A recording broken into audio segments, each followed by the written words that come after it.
Good afternoon, everyone. I'm sure everybody's had great lunch. So let's get back to Dr. Custer Jacatis before we officially shoot questions to him. Good afternoon, Doc. Hello, good afternoon, Jimmy. Okay, now before we shoot the questions of our participants, could you please give us a recap of the things that you had mentioned this morning? A little recap, please. A recap. Okay, let me see. Well, I just talked about how we can build skills in writing scholarly publications. So it's very important that uh, we we know the structure of research papers, and there are specific templates or ways for us to comfortably write these papers. Hindi naman dapat mahirapan tayo mag-publish. We just have to be courageous to seek out journals. And as I pointed out earlier, kailangan ng Philippines na maging active ang mga faculty nito to publish, because we also, it's not just for ourselves, but it's going to be for our institutions and for the country.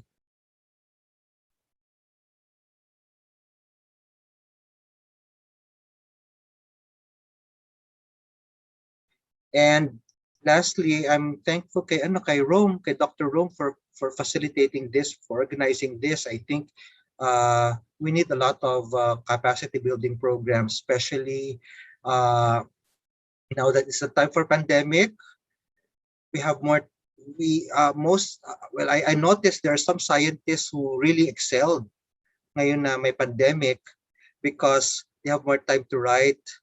And some of the researchers, they find ways to really publish. And it's really noteworthy na many of our researchers peaked during the time of the pandemic, and let's make full use of the time instead of uh, looking at the problem na hindi tayo makapag fieldwork, hindi tayo makapagawa ng experiment sa lab, hindi tayo makakuha ng mga estudyante to do thesis na in the traditional way.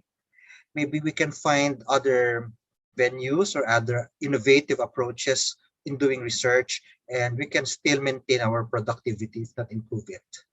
So that's all.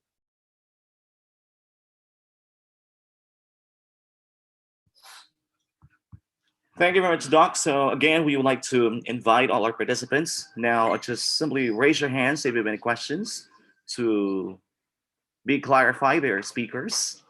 So I guess we have already a few participants who have somehow come up questions in their mind, and our speaker, our keynote speaker, is ready to answer questions. So again, to all our participants, feel free to ask questions.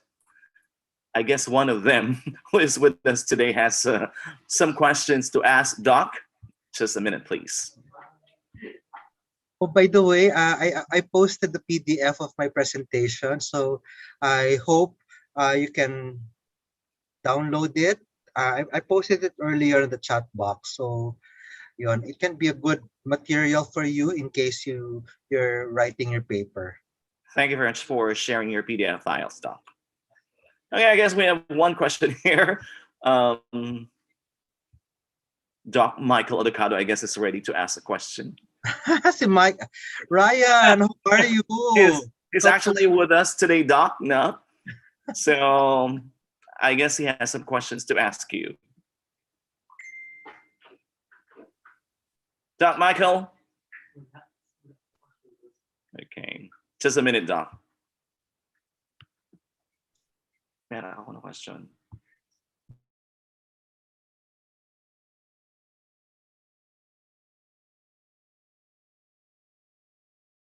By the way, Dr. Ryan Michael Odocado is a very productive researcher of West Visayas State University. Talagang he's amazing. He's amazing. I keep track of his publications.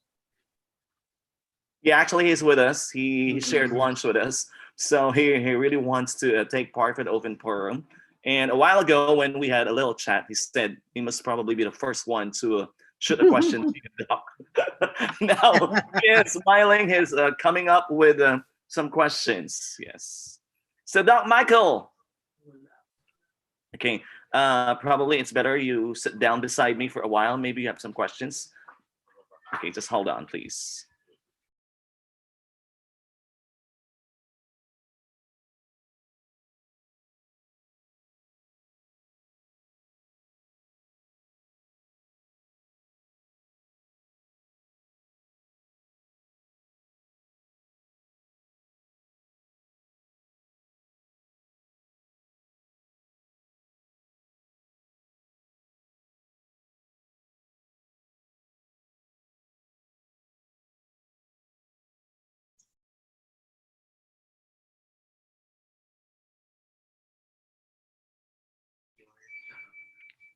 Well, getting our participants ready, we would like to say thank you again to Gimmer State College community, especially to the president, Dr. Lilian Diana Buston Pareño.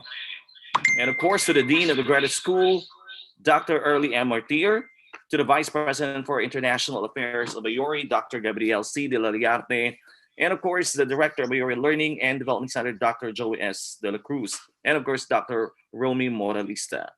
So the question is now ready to be shoot by Doc Michael.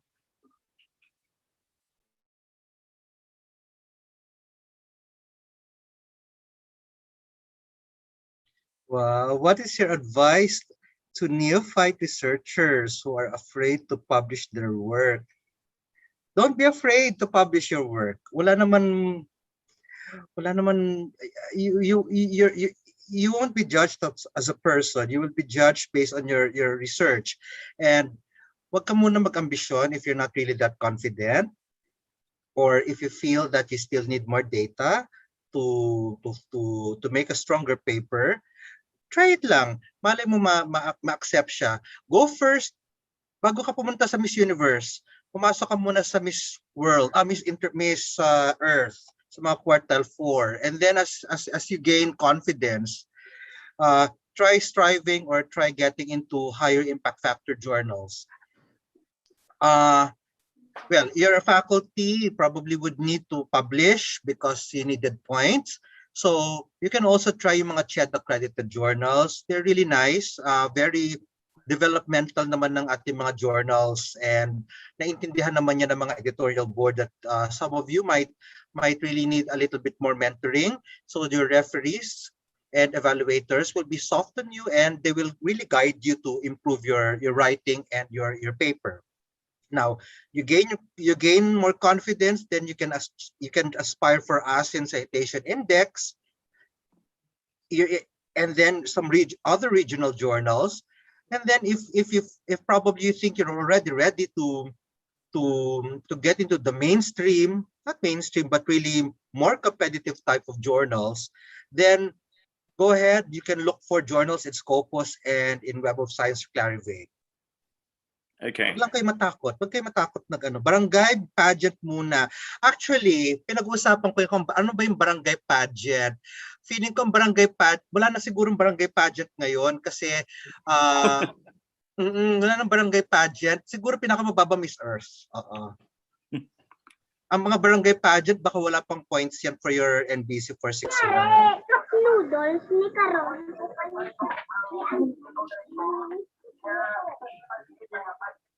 Yes, I posted it on the chat box. Baka nawala na po yung chat box, so I'll repost it again in a while. Okay.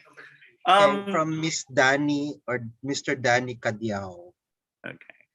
Doc, this is just a follow-up question to the query of Doc Ryan. Now, what about based on your personal experience when you were still a neophyte in the field of research? What were your fears at the time? Fears. Yes. Actually, hindi ako matakutin. Ako? I'm a masochist. I love being insulted. Oo, nag-i-enjoy ako pag iniinsulto ako. Hindi ko alam kung bakit. I love people criticizing me. And when they criticize me, it makes me stronger. Ayun. So when I started off, I really had an easy time kasi I was able to publish. Well, my first paper was my undergraduate thesis, and it was published in the Nucleus, which is a local journal. Hindi pa uso nun kasi mga Scopus, Clarivate. Hindi pa uso nun yung mga points na talagang uh, mga faculty natin are really being strangled to death to get all those publication. I was just having fun. And number one, I'm a masochist. So insult me, I will love you more. Number two, kulang din ako sa pansin ng bata ako. So sabi ko, okay, I'll publish para mapansin yung research ko. Anyway, I did a good job when I was an undergraduate student. I really worked hard for my thesis and I wanted to be appreciated. Yun. So, huwag niyo lang, i-try niyo lang. Wala namang mawawala sa inyong life. Mm-mm. Okay. What about when somebody experienced what we call rejection because somebody is a neophyte? Do you have any piece of advice? Rejection. Okay, this is what I do. Actually, I get more rejections than acceptance. Hindi ko lang masyadong pinagmamalaki yung rejection ko kasi they don't get seen. Only the things that get accepted are the ones seen. So for every 10 accepted papers, I probably have around 50 rejections, and it takes a lot of time. So how to handle rejection? Edi you do you master what you call the art of deadma. Deadma lang. And then you move on. Kasi it has nothing to do with you. Okay, ito pa isang I think my suggestion.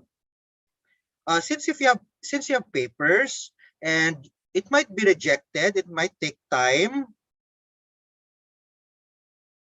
Yes, parang si Pia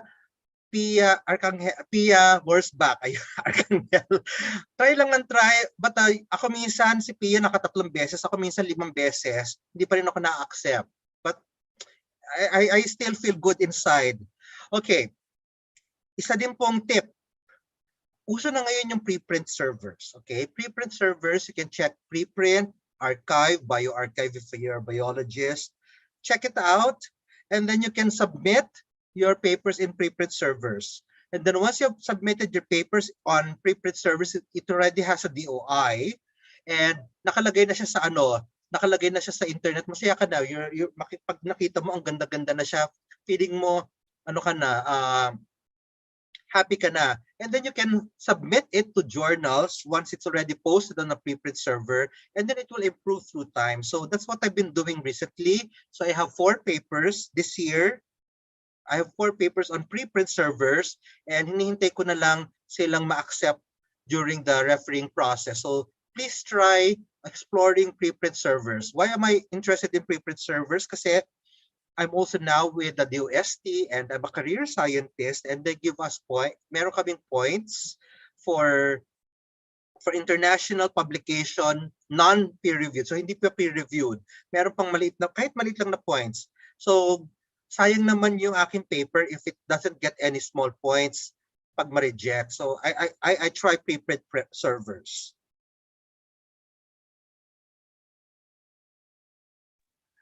Doc, how do you search for research journal? That's another question some participants wants to know. Okay, first, have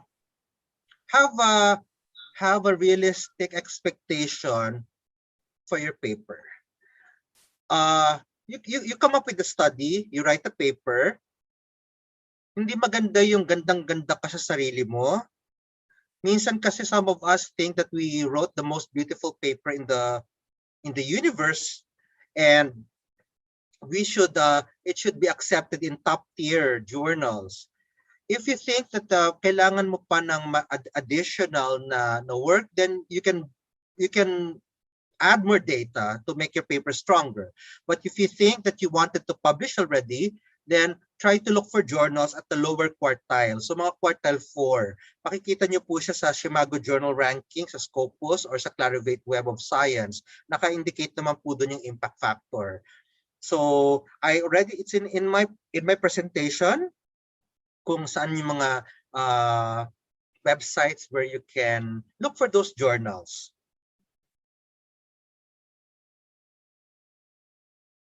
But pag maganda naman yung journal mo and you think that you really work so hard and it's really a groundbreaking publication or paper, then why not go to Miss Universe?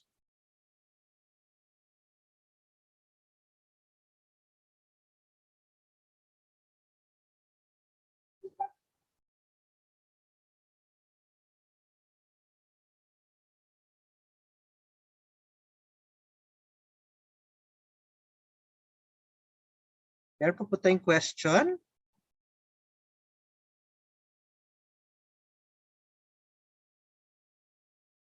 While waiting for questions, just remember na yung mga very productive people in terms of publication, they just write. Kahit matakot ka na magsulat, magsulat ka lang. And eventually, while you're writing, inspiration will come, and then suddenly you'll feel energized, and then you can go back to what you've written earlier, and then retype it, and then it will improve. Don't be afraid to write. Just write. Simulan mo lang siya. Even the worst thing that can happen to you is you stare at the computer at the empty screen, and then after after 30 minutes na wala kang maisulat, ito-turn off mo na lang yung computer mo tapos mawawala ka na. And then yun lang. Just write, and then it will later improve. Huwag ka matakot kasi the biggest impediment for a researcher to publish is really not the quality of paper, kasi alam ko naman honest naman tayo lahat at saka we all do our best because we're in the academe, but it's really much on the stress, and it's really on your fear that you might get rejected. But try to overcome that fear and try to overcome the blank space. Just start writing.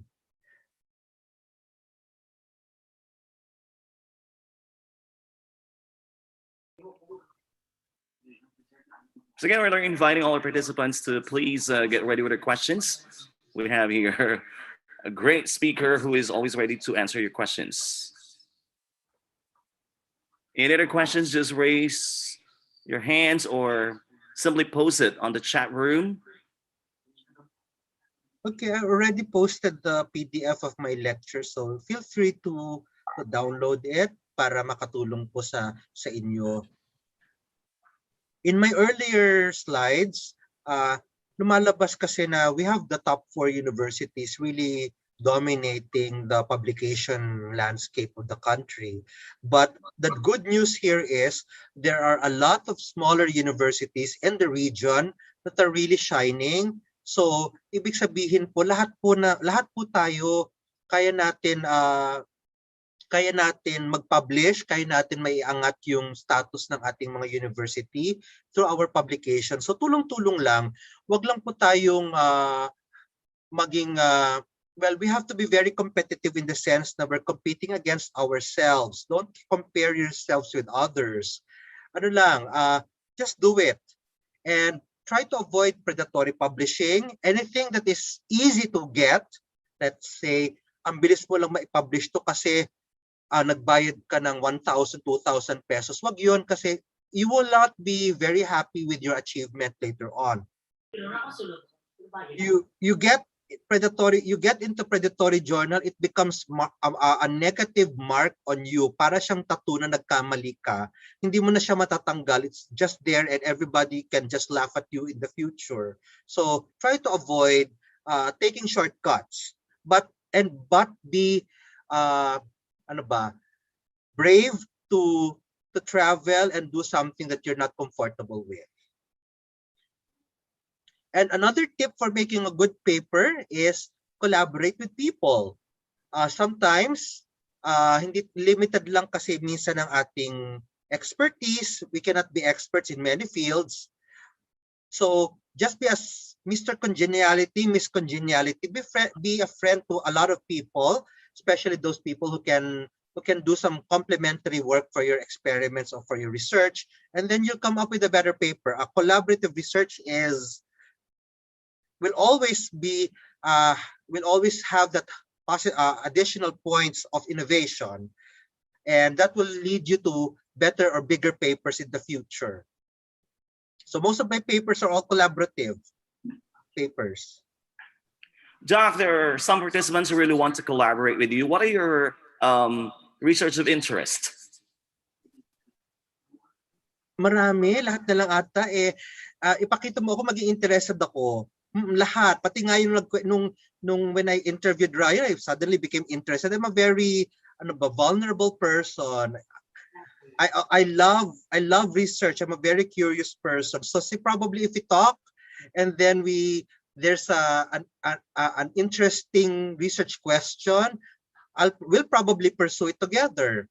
But I'm really happy na makapag-collaborate, especially with people or with scientists, researchers who are very different from my field, who work on very different fields. So nursing, computers, ayun.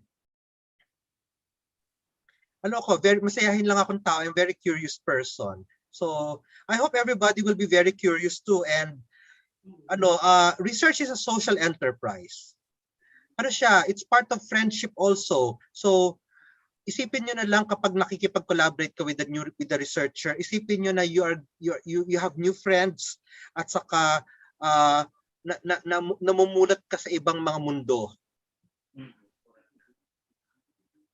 So that means that you're ready to collaborate with the neophytes as well, Doc. Lagi naman ako, I'm still a neophyte kahit marami akong papers. Hindi pa naman 90 ang aking age index, ano pa lang 20. So I think I still consider myself as a neophyte. Probably I'm an expert in my own field, but I'm a neophyte in other fields. So if you invite me to your world, then I'll be happy to work with you, learn with you, and come up with new research with you. Although I have my experience to share. Doc, can you recommend any journal which has a higher rate of acceptance? There's no journal with the high rate of acceptance except for predatory journals. Nowadays, there are 30,000 journals. Usually, journals are getting around 4 million papers, yung 30,000 journals na yon. 50% of the time nare-reject ang mga papers. Here's another question. Doc, may I ask what will be your future plans with regards to research?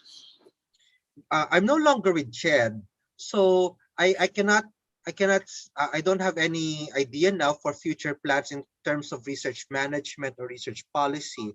But for me, as a researcher, as a scientist, marami akong plano. Right, like yesterday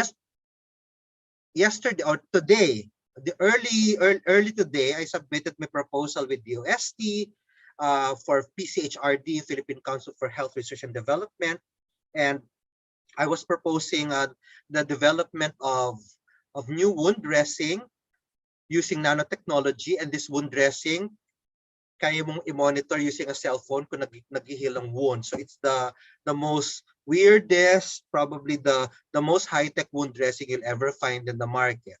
So that's my plans for research within the year. As a researcher, ang plano ko rin po, kasi matagal na rin ako researcher. I'm already almost 50 years old. Tapos na rin ako sa aking midlife crisis. So I'm now thinking of shifting to research that has innovation or industry enterprise, and I want to do research na pwede akong maging milyonaryo. Kasi syempre, if you go old, you don't want to retire poor. So probably as a researcher, maybe it's a good chance for you to develop new innovations and come up with a startup company. Is it plagiarism if two studies use the same text in the method section?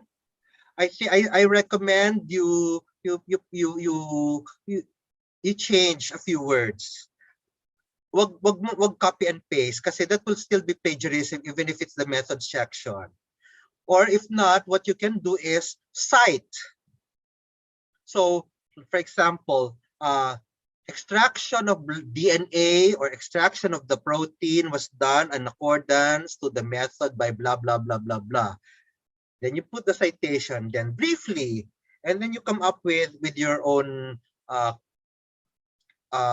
write-up on the methodology, but don't copy and paste kasi I know that methodologies are generic, but once you bring it to Turnitin or some plagiarism software, meron silang rules. Like ang rule nito is dapat 8 or I think 11 words na magkakasunod-sunod na pare-pareho will be revealed as a plagiarism and mapapababa yung originality index mo.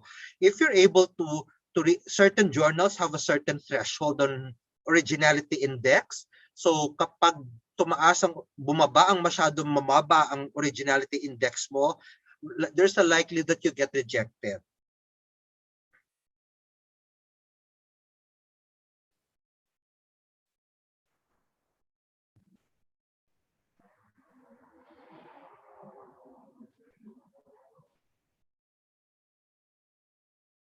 Madali lang naman mag-paraphrase kasi Filipino naman tayo, hindi naman tayo mahihirapan sa English, and marami naman, wide naman ang vocabulary natin. So you can always do a little bit of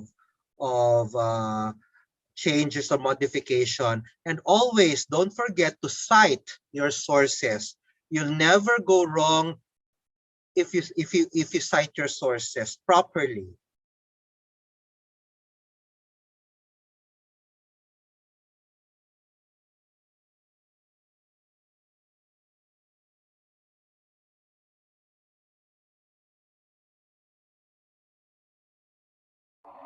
Hello, sir. Good afternoon. Good afternoon. Mr. Bataga from Guimaras State College, sir. Opo. Yes, I just want to ask some tips to how to develop a strong research question, sir. Okay, how to develop a strong research question. Sa akin kasi, I always seek novelty. Okay, a good question is one, hindi mo alam yung sagot. Kasi hindi mo naman, kung alam mo na yung sagot, hindi ka na mag-research. So hindi na siya research question. It's question, not a research question. Second, get out of your field. Kasi minsan, ay masyado maingay, paki-ano na lang po, paki-mute. Minsan kasi po, may tendency tayo na we work in this circle and we're afraid to go out. If you want a good research question, get out of your comfort zone. How do you go out of your comfort zone? I would suggest you collaborate with people who have different approaches in research, different fields. So doing interdisciplinary work will provide good research questions for you. Number 3, please read and read and read. Do a thorough review of related lit or literature search, and then sometimes when you read the latest journals or the latest papers in your field, biglang merong lalabas ng mga question dyan na what if ganyan, then yun yung ipipick mo na research questions. If you also read some papers, they will put some recommendations, like in the future, it would be nice to do this and that. So those are research questions that even authors themselves pitch. So there are plenty of ways to ideate your research question. What's a bad research question? A bad research question is something na wala kang hypothesis, walang pupuntahan, it's just data collection. Ano mga tipong data collection lang? Graduate research studies, yun, data collection lang yun. Surveys, kunyari, sinurvey siya sa isang university 1, you will get the questionnaire and survey it in your university, and then you question, and then another person will survey it in the third university.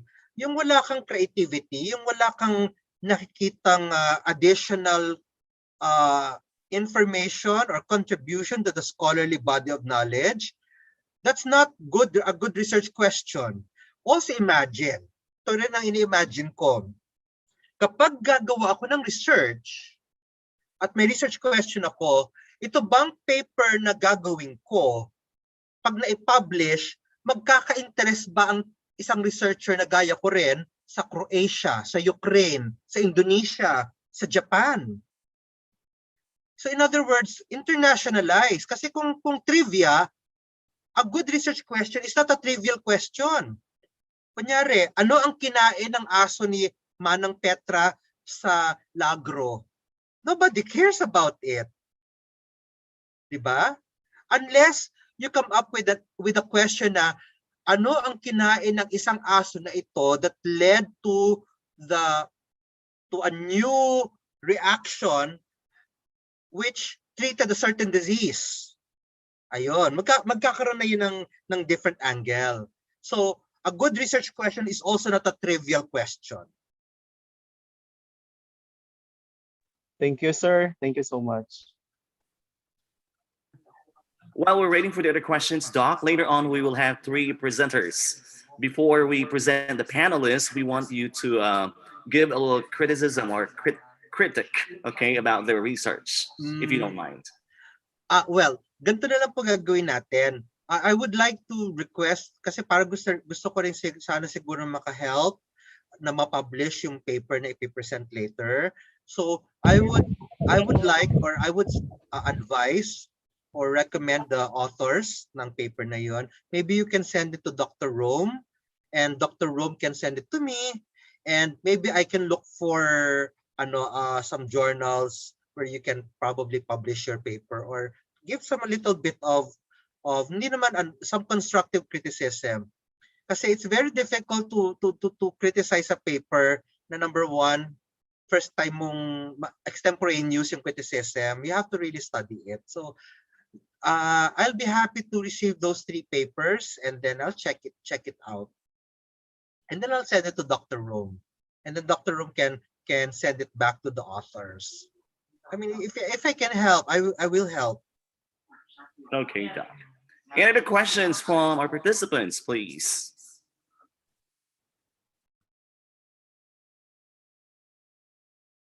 Isa pa pala, when you do research, one little piece of advice is, don't do research because it is required by your university.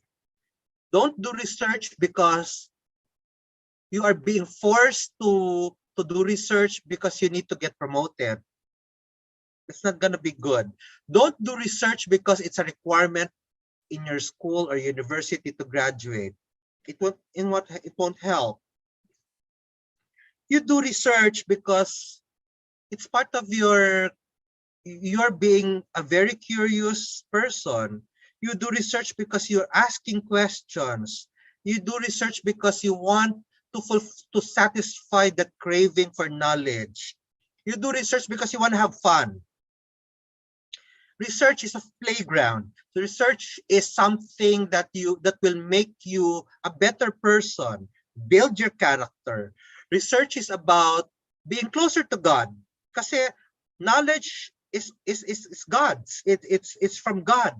And unti-unting nare-reveal yung knowledge then when we start asking relevant questions and we do things honestly, sincerely, and with integrity. And isipin na lang po natin na every truth and discovery that we unearth from the natural world is also a step towards being closer to God. So yun din ang iniisip ko. By being honest and by being sincere in sharing your knowledge to people, you're also doing service not just to them, but you're also you're also a good Christian. You're also a good person. Kasi being a researcher, it's a job. It's a truth. It's being a truth seeker. Katotohanan lang ang ating hinahanap. So yun yung isipin natin. And everything will fall in the right places.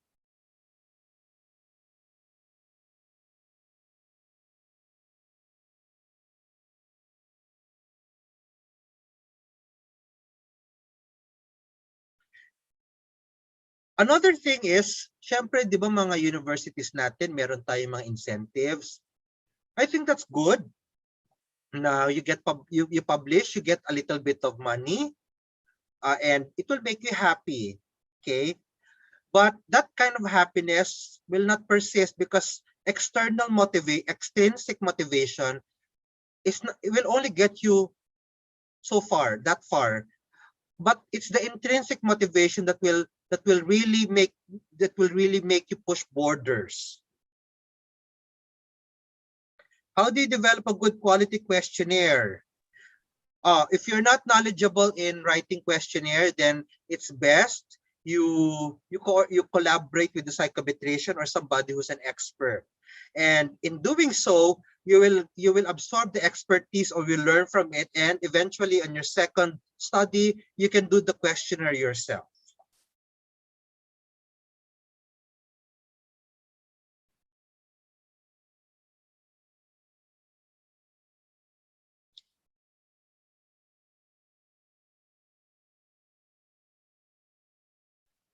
We've got here another question. Oh, contact information. Sure. I sent it in. I sent it. Okay. I can place it on my on the chat box. And you can also like me on Facebook. And you can also like my YouTube videos. So naka-post din sa aking Facebook if you're interested.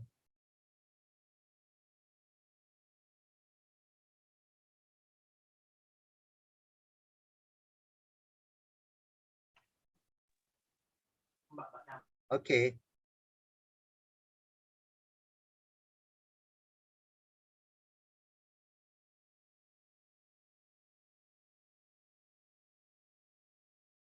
How can you demonstrate that the solution you made in your study is a good one?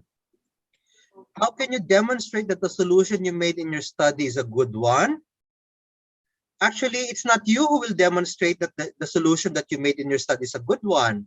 If it's public, if you write it up, if you come up with a write-up, and then send it for a publication, and then the referees will validate, will scrutinize your data, and if it passed peer review and it becomes replicated, then it's a good solution. But you will always, there's no bad solution, okay? There's no wrong solution either. The only important thing is you have to be honest, kasi it's part of our work. That's the only thing that is expected from us. 100% honesty and integrity, and you won't go wrong.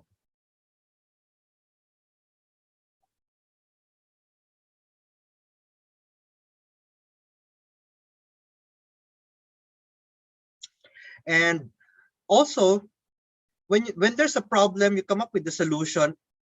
Come to think of it, there's no single solution to answer a problem. There are numerous solutions out there.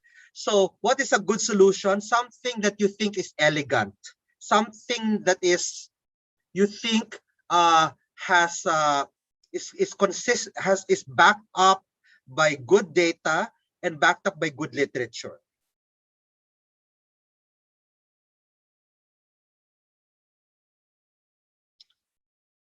And if your solution is unique, then be even more proud, because I think that can reach higher quartile or higher impact factor because you have a new twist to a problem. So never underestimate the things that you produce.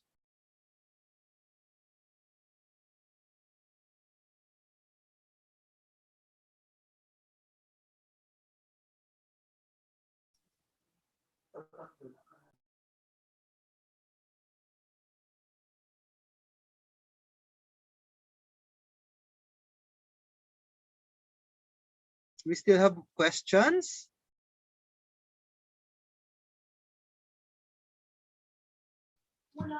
Here is another question. Irrelevant. Oh, good. If your husband has a knack for accommodating weird or relevant question, mas mahalin mo yung husband mo. Magaling siya. Don't regard your husband as weird and or unusual. Actually, in science, the weirder you are, the better. So mas mahalin mo siya for being weird.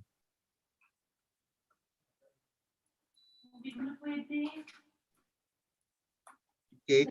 What do you recommend to improve their initial pitch? The Sun believes that sustainable farming in rural is key to alleviate the food struggle in our community. Okay, number one, hindi to beauty contest na world peace. Okay, there's no solution to world peace. In the same manner as there's no solution to alleviate food struggle in our poor communities. So lower your expectation when you come up when you provide your conclusions and you talk about your subject or you talk about your research. Stick with your data. Okay, a real scientist doesn't bloat and doesn't gloat over his findings. Ano lang, just give some interest, some recommendation and observation, but never say you can alleviate food struggle in our poor communities. Baka yung pitch na yan sa Miss Universe mananalo. But hindi siya mananalo sa mga referees. Just stick with your data and you won't go wrong.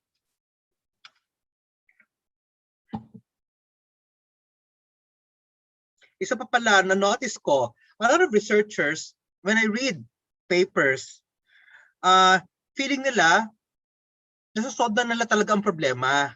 Feeling nila, napakaliit lang yung ginawa nila, but they can already have a massive impact. One thing that we should also learn is humility, intellectual humility. You can only solve a small, when you provide incremental solution when you're a researcher. Okay, that incremental solution you always claim based on the data that you've produced. It's not, it will be very unusual. It will be, you will look, they will laugh at you if nakapag-extract ka lang ng isang, kanyari, let's say a compound in a plant which killed some, let's say, cancer cells on a test tube, and then you start writing as if you have a cure for cancer. I think that's a very common mistake for people. They're trying to be like electrologues or salesmen. Research is not a sales pitch. Research is saying the truth and speaking your truth so that others will be inspired to build knowledge from what you have contributed. You're not even a politician. A researcher is not a politician who can make big promises and actually they don't produce anything.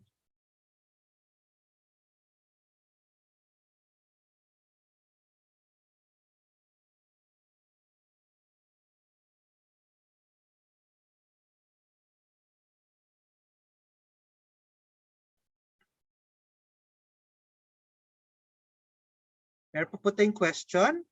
We still have time. Maybe 5 more minutes. I think we're gonna be okay if there are no more questions. What is the best online survey tool for academic research? There's no best online survey tool for academic research. It depends on your research question. So, and isa pa, when you come up with a survey tool, make sure may validity yan, merong reliability, and all the things that you need to do, because sometimes research, you cannot just grab a survey question and then bring it to your population kasi baka may mga cultural factors din po yan. So please, before doing some survey, you need to have a very good review-related lit. And then if you're still not that confident on your survey tool, then you can collaborate with somebody who's an expert until you get the expertise or hone your expertise.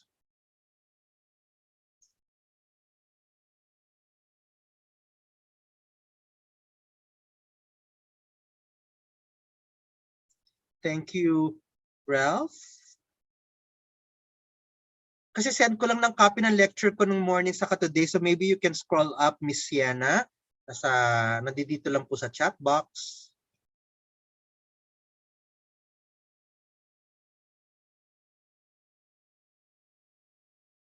Can this be the new modality? What is this? This online webinars in the learning of this trying time is the best problem for research. I really don't know, because online learning is still new to us, in the sense na with just 2 years lang tayo sa pandemic, and we don't know even the outcomes of the new modalities for learning. And that will be good kasi nakalagay, as researchers, it would be nice if we really study it. Kasi what if mawala na itong COVID? Are we going to be back sa face-to-face natin, or are we going to have a combination of online learning on face-to-face? And we need answers. And the best people to answer it are education researchers or teacher educators. And you need to come up with rigorous research para magiging foundation yan for future educational policies. And I think CHED will be very happy to get those data para it can be translated to a national policy. That's a question from Mr. Gerald Sinaon.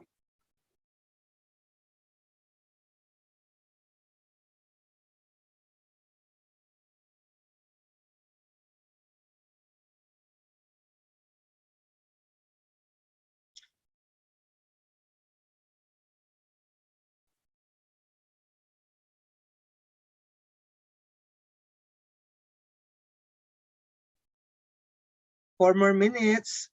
Tingnan natin kung meron pang questions. I'm driven to publish, but money is the problem. How will you encourage us to pursue in publishing our journals? You publish your papers, marami naman po libre. So money is not the problem. Actually, isipin nyo kapag nagpa-publish kayo ng libre at may incentives, money will not be a problem because you'll get money. Okay? Actually, racket ko rin yan. I'm sure madami dito, yan din ang racket. Mag-publish para magkaroon ng publication incentives. At DOST, dito sa DOST, we receive 60,000 pesos per paper divided by the number of authors. So last year, I was able to have 12 papers. And wala naman ako nilabas na pera. So isipin nyo na lang yan. I think RTU is mas matataas ang incentive sa Rizal Technological University. And if you're able to publish in DOST, if you're able to publish at quartile 1, you will be given 100,000 pesos. So that's really something that will really push you to publish. Never pay for publication, because if you pay at wala kang pera, kawawa ka. Para lang niyang love. Okay? Ang totoong love, hindi binabayaran.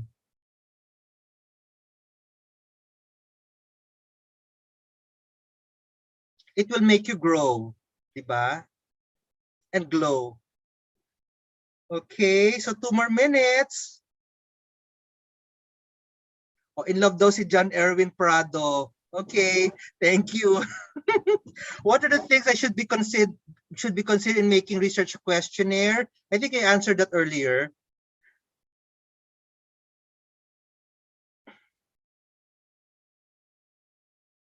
That's a question from Jesmar. Is there a standard content for writing my introduction using Ayn Rand? Nasa lecture ko po yan. You have to standard content for writing my introduction. For introduction, wala naman standard content. The important thing there is kailangan meron kang inverse hourglass. You go first with the general, and then you slowly taper until you end with the statement of the problem. So that's not there's no standard content. My husband is asking, many of you are asking about gender issues, particularly that of gender issues. What do studies reveal about the credibility of this claim? Is this true? I'm a molecular biologist, wala po ko alam sa gender science. So siguro baka pwede po tumulong yung iba na sumagot niyan. I'm so sorry.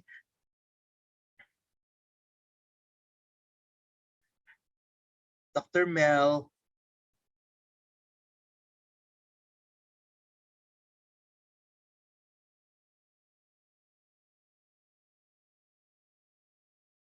Is it true that making a research title the most difficult part of the research? No, doing the research is more difficult than looking for a title. Yung kunyari, isipin mo na lang, mas mahirap ang mga anak, nagle-labor ka, lalabas yung baby, tapos you have to carry your baby for 9 months. Mahirap yun. Mas madali yung mag-isip ka ng pangalan ng baby. But there's always a trick in writing a good research title. It was mentioned in my research, in my presentation. Huwag masyadong mahaba, okay? And then you put as many information as possible, but don't be too hard to reach. Kasi most of the time, tendency ng mga researchers is to impress, okay? To impress people. We're not here to impress, we're here to express. So if you have to come up with a research title, it has to be short kasi wag mo isipin na they'll spend time for you.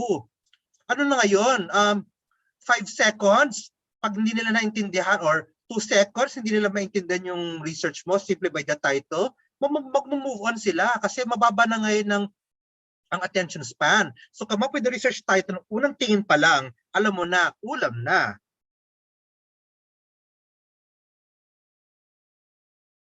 And usually, the shorter the title, the more citable.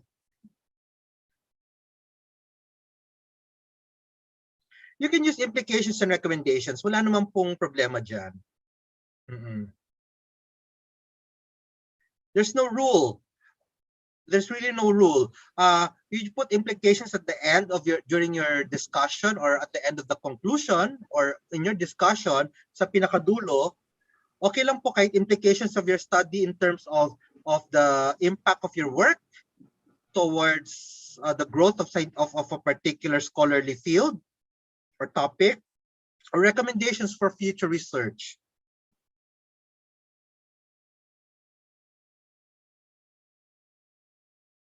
Dr. John, wala po ko alam sa gender issues. I'm so sorry. Ang alam ko lang, ano ba yun? Meron daw tayong 1,000, 200 genders? Totoo ba yun? Doc, are science researchers exclusive for quantitative design? Or can science research be qualitative then? It can also be mixed. Nobody's stopping you from being quantitative or qualitative or mixed. Parang din dyan gender. Nobody's stopping you from being a male, female, or vice versa. Science is about freedom. Freedom to express, freedom to think. Nobody's placing you in a box. So wag mong isipin na merong nakakahon ang ating life. That's what makes us researchers very happy. Is the freedom that we experience. Okay? And isa yan sa gusto ko sa pagiging scientist. Nobody can dictate how I should think. It's my freedom. Kumbaga nga, my rules, my body. Yan.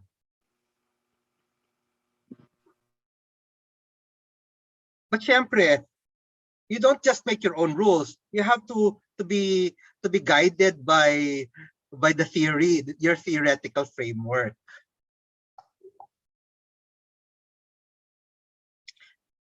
Sir, I'm worried, according to CY is girl or guy, or anong gender, whatever. I am worried because I cited lots of authors and references. Can I shorten this? Well, that depends really.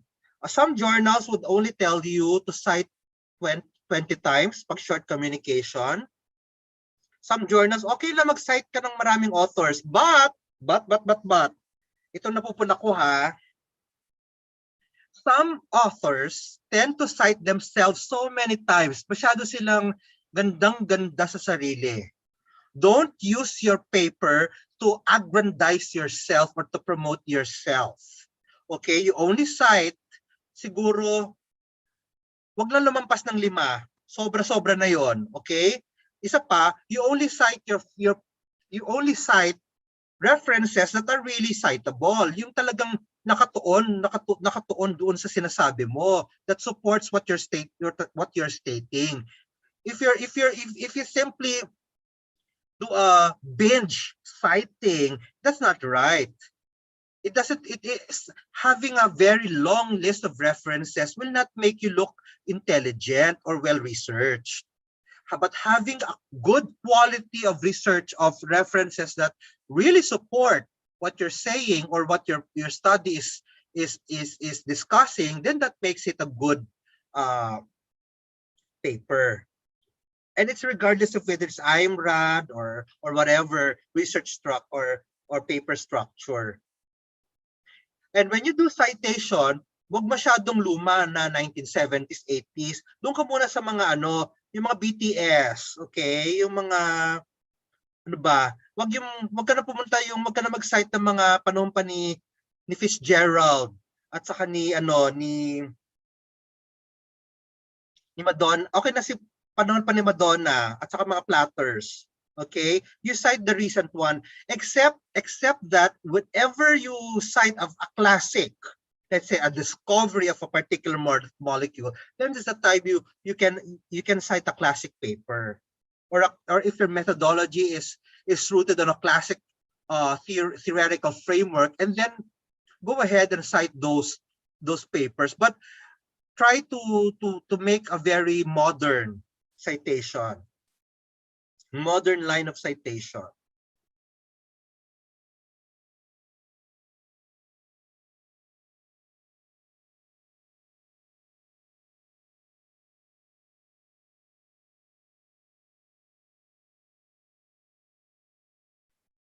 Okay.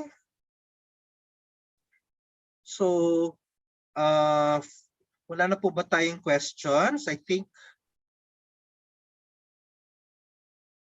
I can give the floor now to Mr. Jimmy.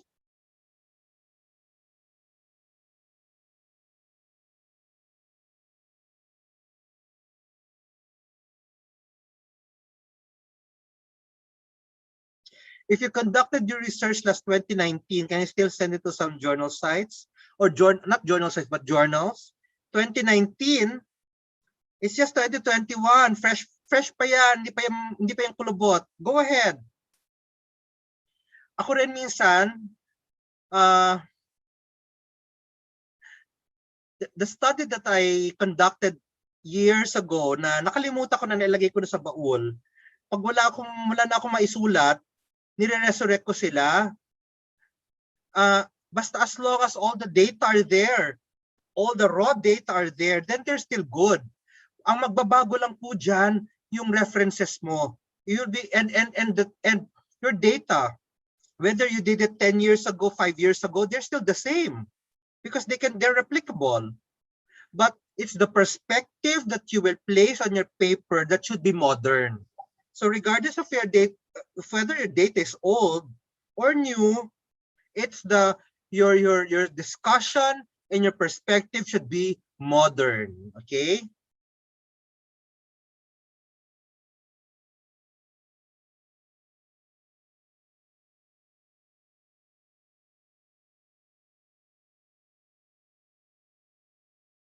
Kung gusto mo pang kumita ng pera, tapos luma na yung data mo, edi go ahead. Sayang din yon. Hindi mo rin mapupulot ang 10,000 pesos sa kalye. So go ahead. But then, again, make sure before you publish it, you have your raw data with you, because if somebody tries to question you or ask you some questions, be prepared.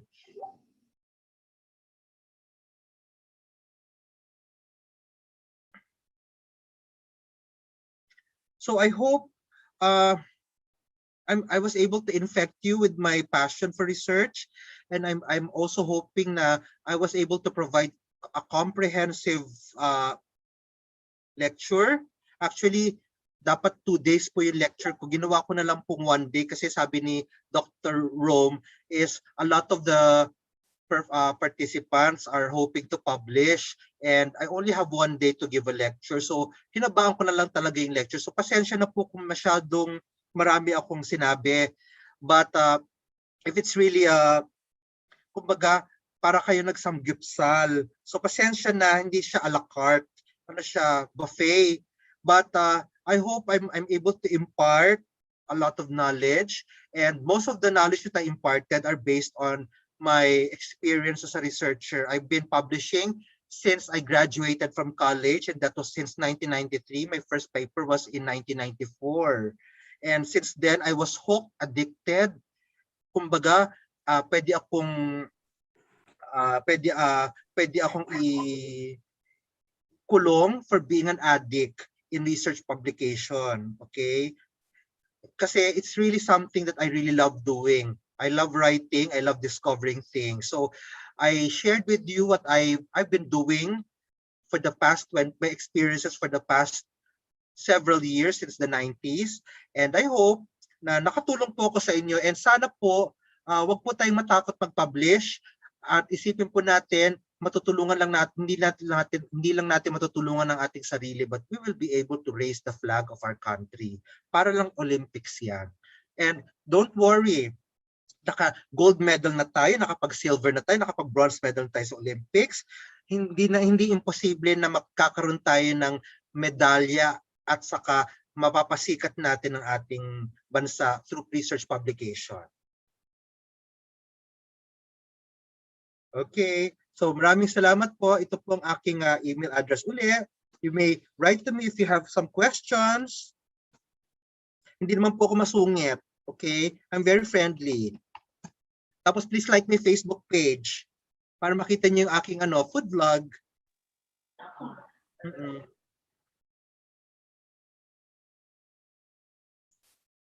Thank you po, Sir Jimmy. I have to tell you, you have a very nice voice. Wala ba? Are you a teacher or are you a DJ or both? Neither of them. Oh, try going to try to go to media. Baka meron ka malaking career doon. Sige na. Ang ganda-ganda lang yung voice. It's so it's so refreshing to hear. I'm into events right now, so I've been a part of mas malaking pero events. Okay. Sige. Anyway, Doc, thank you very much for sharing your expertise. Thank you, Jimmy. As well. Sige. Baka Jimmy, are you into online selling? Because I have an art gallery. Baka magsa-start na ako ng online. Baka pwede kitang i-hire. I'll give you 10% of the sales if you want. Okay? Okay, Doc. Yeah. Sige, I will call Rome if I would need. Yes, we'll do. Thank you very much. Thank you so much. And thank you, Ryan. Nice to see you. And thank you, Dr. Rome. Bye-bye. Bye, Doc. And good luck sa lahat ng presenters. So again, thank you very much, Doc, for sharing your expertise. And I'm sure our participants have learned a lot of things from you. Now, before we introduce our three presenters, we will have a little break. So we're going to show you some video clips first. So again, Doc, keep safe and hope to keep in touch with you. Yes, and we have business together, okay? That's right. Yes. Keep safe, Doc. Bye. Bye.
One minute.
Again, good afternoon, everyone. We're down to our first presenter. She's going to present a research topic entitled Mediated Effect of Online Readiness to the Mathematics Performance of Students, a Path Analysis. Here is Rochelle L. Sanchez. Good afternoon. I am Richel Sanchez. I am a faculty member of the University of Antique, and I am a graduate student of West Visayas State University. Today I'm going to present my research entitled Mediated Effect of Online Readiness to the Mathematics Performance of Students, a Path Analysis. For the background of my study, we know that is considered one of the essential disciplines in one's academic life. In fact, mathematics is included in elementary, junior high school, senior high school, and college curricula. In Di lang. 2019, Philippines was threatened by the global problem, the COVID-19 pandemic. Because of this pandemic, most of the educational institutions implemented online learning to mitigate the problem brought by this pandemic. Uh, However, aside from the problems brought by the pandemic, the Philippines is experiencing uh, problems regarding quality education. Uh, the trends in international mathematics and science study, or TIMSS, in 1995, 1999, 2003, and TIMSS Advanced in 2008 revealed that Filipino students are not performing better in both science and mathematics subjects. In addition, TIMSS uh, 2019 revealed that Philippines rank at the bottom in mathematics and science subjects compared to the neighboring Asian countries. So the focus of my study was the online readiness of students. Specifically, uh, it sought answers to the following questions. First, what is the level of online readiness in terms of computer, internet efficacy, self-directed learning, learner control, motivation for learning, and online communication self-efficacy? Self-efficacy, intrinsic academic motivation, and students' mathematics performance. Does each variable and constructs, namely online readiness, uh, in terms of 5 dimensions, self-efficacy, and intrinsic academic motivation, make an independent contribution in the prediction of students' mathematics performance? And third, do self-efficacy and intrinsic academic motivation have a mediational role in students' mathematics performance regarding their online readiness in terms of computer, internet efficacy, self-directed learning, learner control, motivation for learning, and online communication self-efficacy?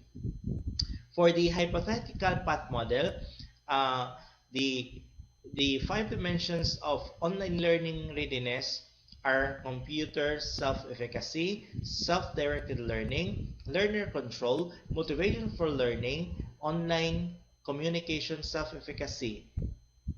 And then my mediational uh, variables are self-efficacy and intrinsic motivation. And then my independent variable is the mathematics performance. As you can see in the hypothetical path model, the five dimensions of online readiness have a indirect and direct effect to the mathematics performance. For the methodology of my study, I use descriptive causal comparative research design, and then the participants of the study were 129 BS Criminology students enrolled in the University of Antique in the second semester of 2020-2021. Of the 129 students, 45 were male and 84 were female. My research used four data gathering instruments, namely online learning readiness scale, the general self-efficacy, academic motivation scale, and mathematics grade sheet.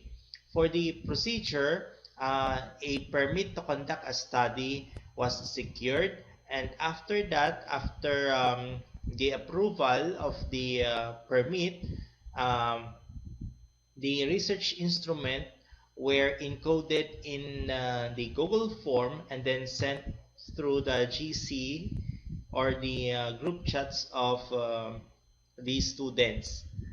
Uh, and then for the data analysis, I used mean, standard deviation, the multiple regression, path analysis, and the analysis was processed using SPSS and AMOS.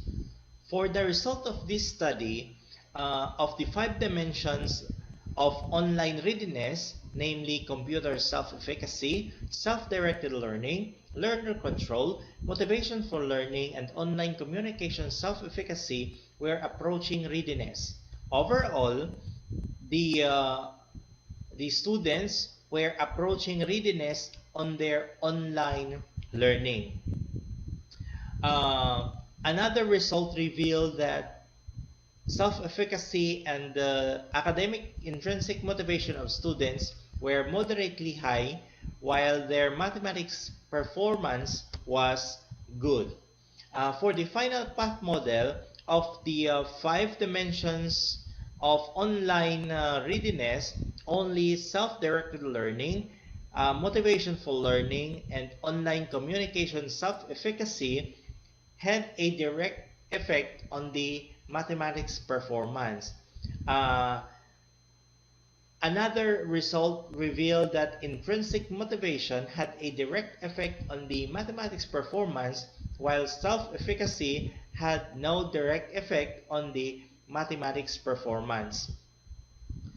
The final path model also suggests that an arrow must be put from intrinsic motivation to self-efficacy. This means that the intrinsic motivation of students affect their self-efficacy. So the final path model um, got a chi-square result of 7.91 with RMSEA, which is equal to 0.05, the CFI equals 0.998, and AGFI, which is equal to 0.91. And these statistics suggest that the final path model is a good model, a perfect model, in fact. Uh, for to answer the last question, whether or not the intrinsic motivation and self-efficacy had a mediational uh, effect, only intrinsic motivation had a mediational effect uh, in the mathematics performance of students, while their self-efficacy had no mediational effect. Okay. For the conclusion, the students are not completely ready in the online learning modality of instruction. They believe that they can learn the knowledge and skills to succeed in online learning. They further show innate motivation to learning mathematics on an online platform, and they succeed in learning mathematics through the internet. Students' online learning readiness contributes to their mathematics performance, and students learn more in mathematics if they had an innate reason to succeed in the subject. For the recommendation, the students should be responsible for doing online learning. The parents should monitor the online class engagement of their children and provide moral and financial support to their students. The teachers should develop easy to understand learning materials such as workbooks or modules. And then the school administrators should give training to teachers in developing easy to use and easy to understand learning module. So thank you for listening.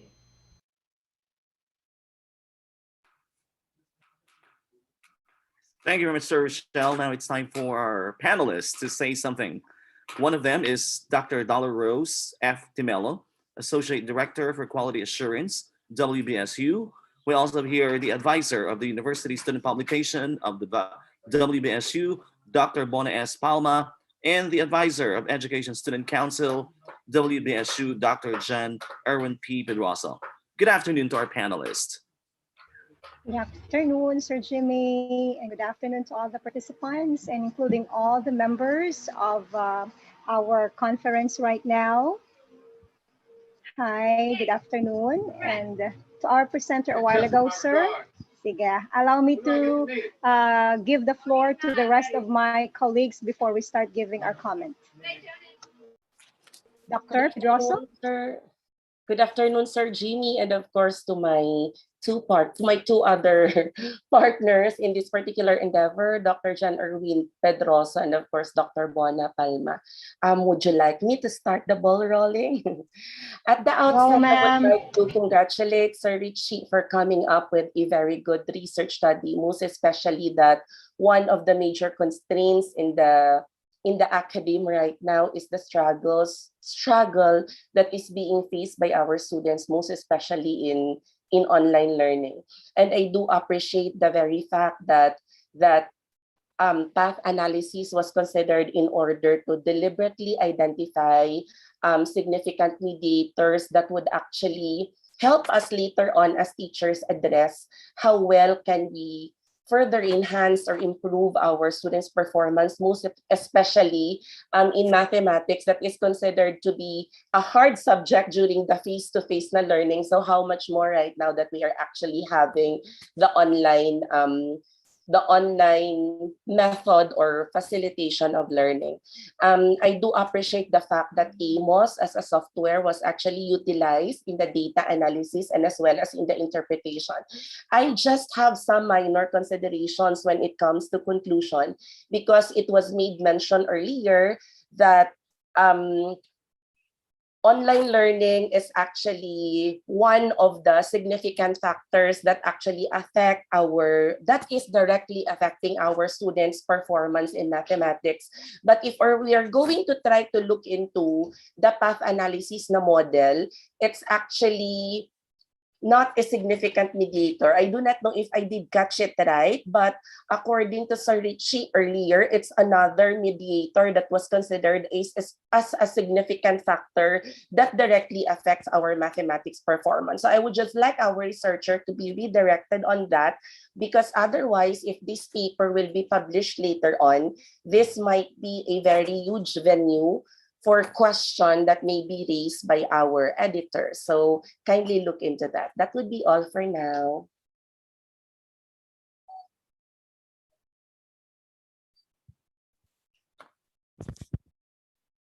Dr. Palma, will it be my turn now? Sureness, go. Okay. I would just like first to commend Mr. Sanchez for his presentation. And then I would like to direct the only question which I would like to, the questions, or is probably three questions that I would like to give for me to be elucidated into this particular issue. Uh, Sir Richel,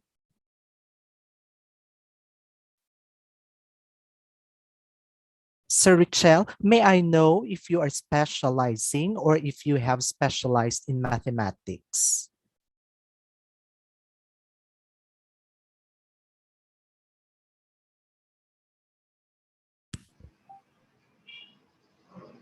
Sir Jimmy, is Sir Rachel with us?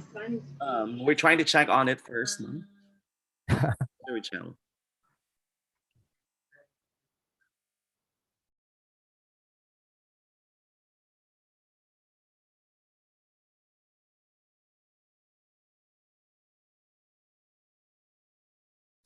Yes, I think we just go on with this one.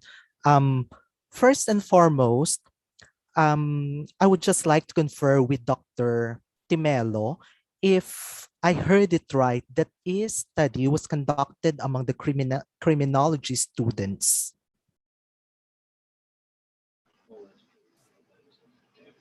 Based on the participants a while ago, I think it's Yes, really yes, based on criminology students. criminology students, and I got it right.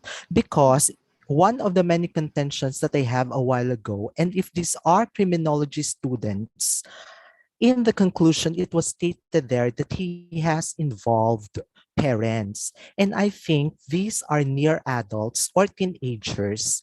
Then we could probably provide a little toning down into the conclusion that parents should really have the big say in how their students should be guided.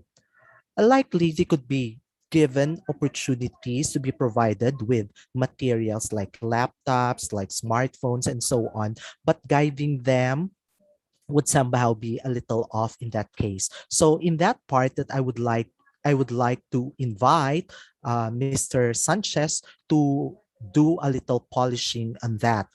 And then the other one is, since I am not a number cruncher myself, the use of path analysis in order for Mr. Sanchez to have established this argument in relation to the study gave me a fresher approach to embrace the world of numericality or numbers.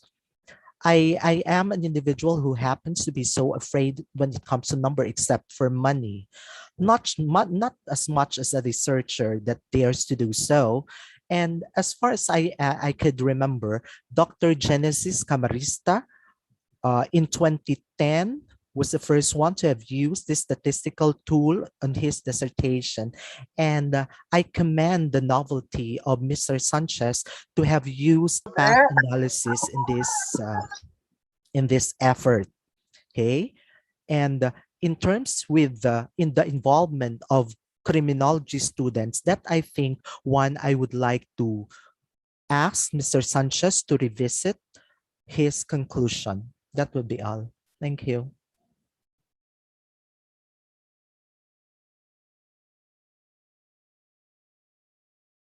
There you go with my colleagues, Dr. Tamelo and Dr. Pedroso. I hope Sir Richel is with us right now. I would like to say I'll focus more on the recommendation because Dr. Temelo and Dr. Pedroso have mentioned about conclusions. And of course, especially both of them also have mentioned about the methodology, including the path analysis. Okay, although mathematics is not only my line of expertise, but nevertheless, I would like to focus. And this is already a finished research, I think. Am I correct? So we cannot do anything much about how the process goes, etc. When it comes to recommendation, because this is a very, Sir Richel, congratulations, by the way. You have really go beyond your effort of creating something new, something which is novel, that will surely help, of course, our students and, of course, the entire, the institution and even the community, because online learning is really quite something that we have to go through, but we have, of course, to overcome at the same time. In your recommendations, I just want to you to emphasize more on because these are students. I hope if we can go back, how I wish I have a copy here, but because I have none. If Sir Richel can bring us to that slide, Sir Jimmy, can we have that slide on the recommendation? Just improvement on stating that, because recommendations are very important. If we want the community, if we want the institution, if we want the people around us, okay, to materialize this very noble research of Sir Richel and Sir Richel himself, I think there should be a strong, what do you call this, call for what people should do, especially the students, especially the schools, or those who might be involved in the improvement of our students, and of course, the entire institution. Siguro ano pa, elaboration on this recommendation, and the use of siguro strong verbs really to allow the people involved here to do something. This is not just to end as a research. It's a very good research, Rachel.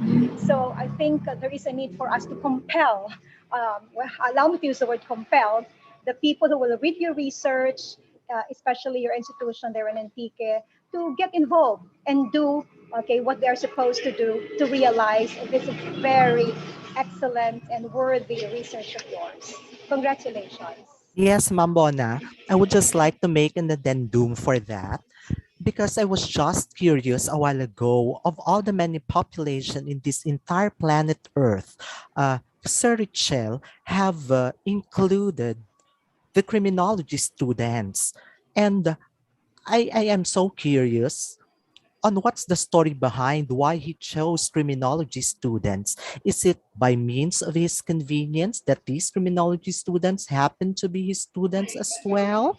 Or brought by probably the gaps that he read from the literature that he encountered that tell that this group of population reveals such kind of contention, or probably why this study is really needed to be conducted among criminology students. First and foremost, likely criminology students would be brought by the convenience of being the population. And secondly, I would not dare to do so, but I would like to say so that men would be good in mathematics. If criminology students would do, then they could probably be a handsome population in the world, which I would love as well to study them.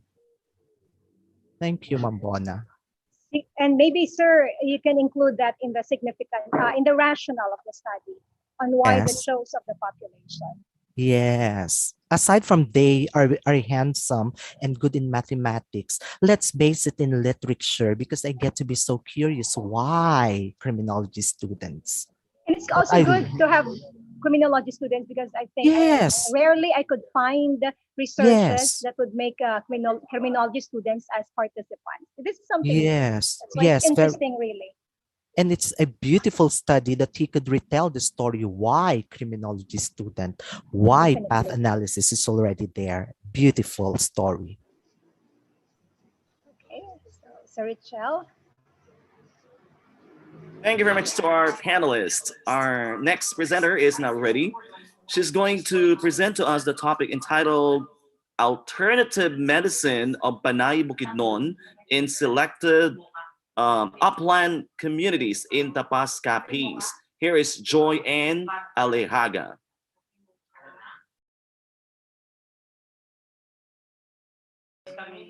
Good afternoon, Ms. Joy. Afternoon, sir. Good afternoon, everyone. Good afternoon, Ma'am Joy. She's going to present to us the topic entitled Alternative Medicine of Panay Bukidnon in Selected Upland Communities in Tapas Capiz. Here is Joy Ann Alejaga. Get on.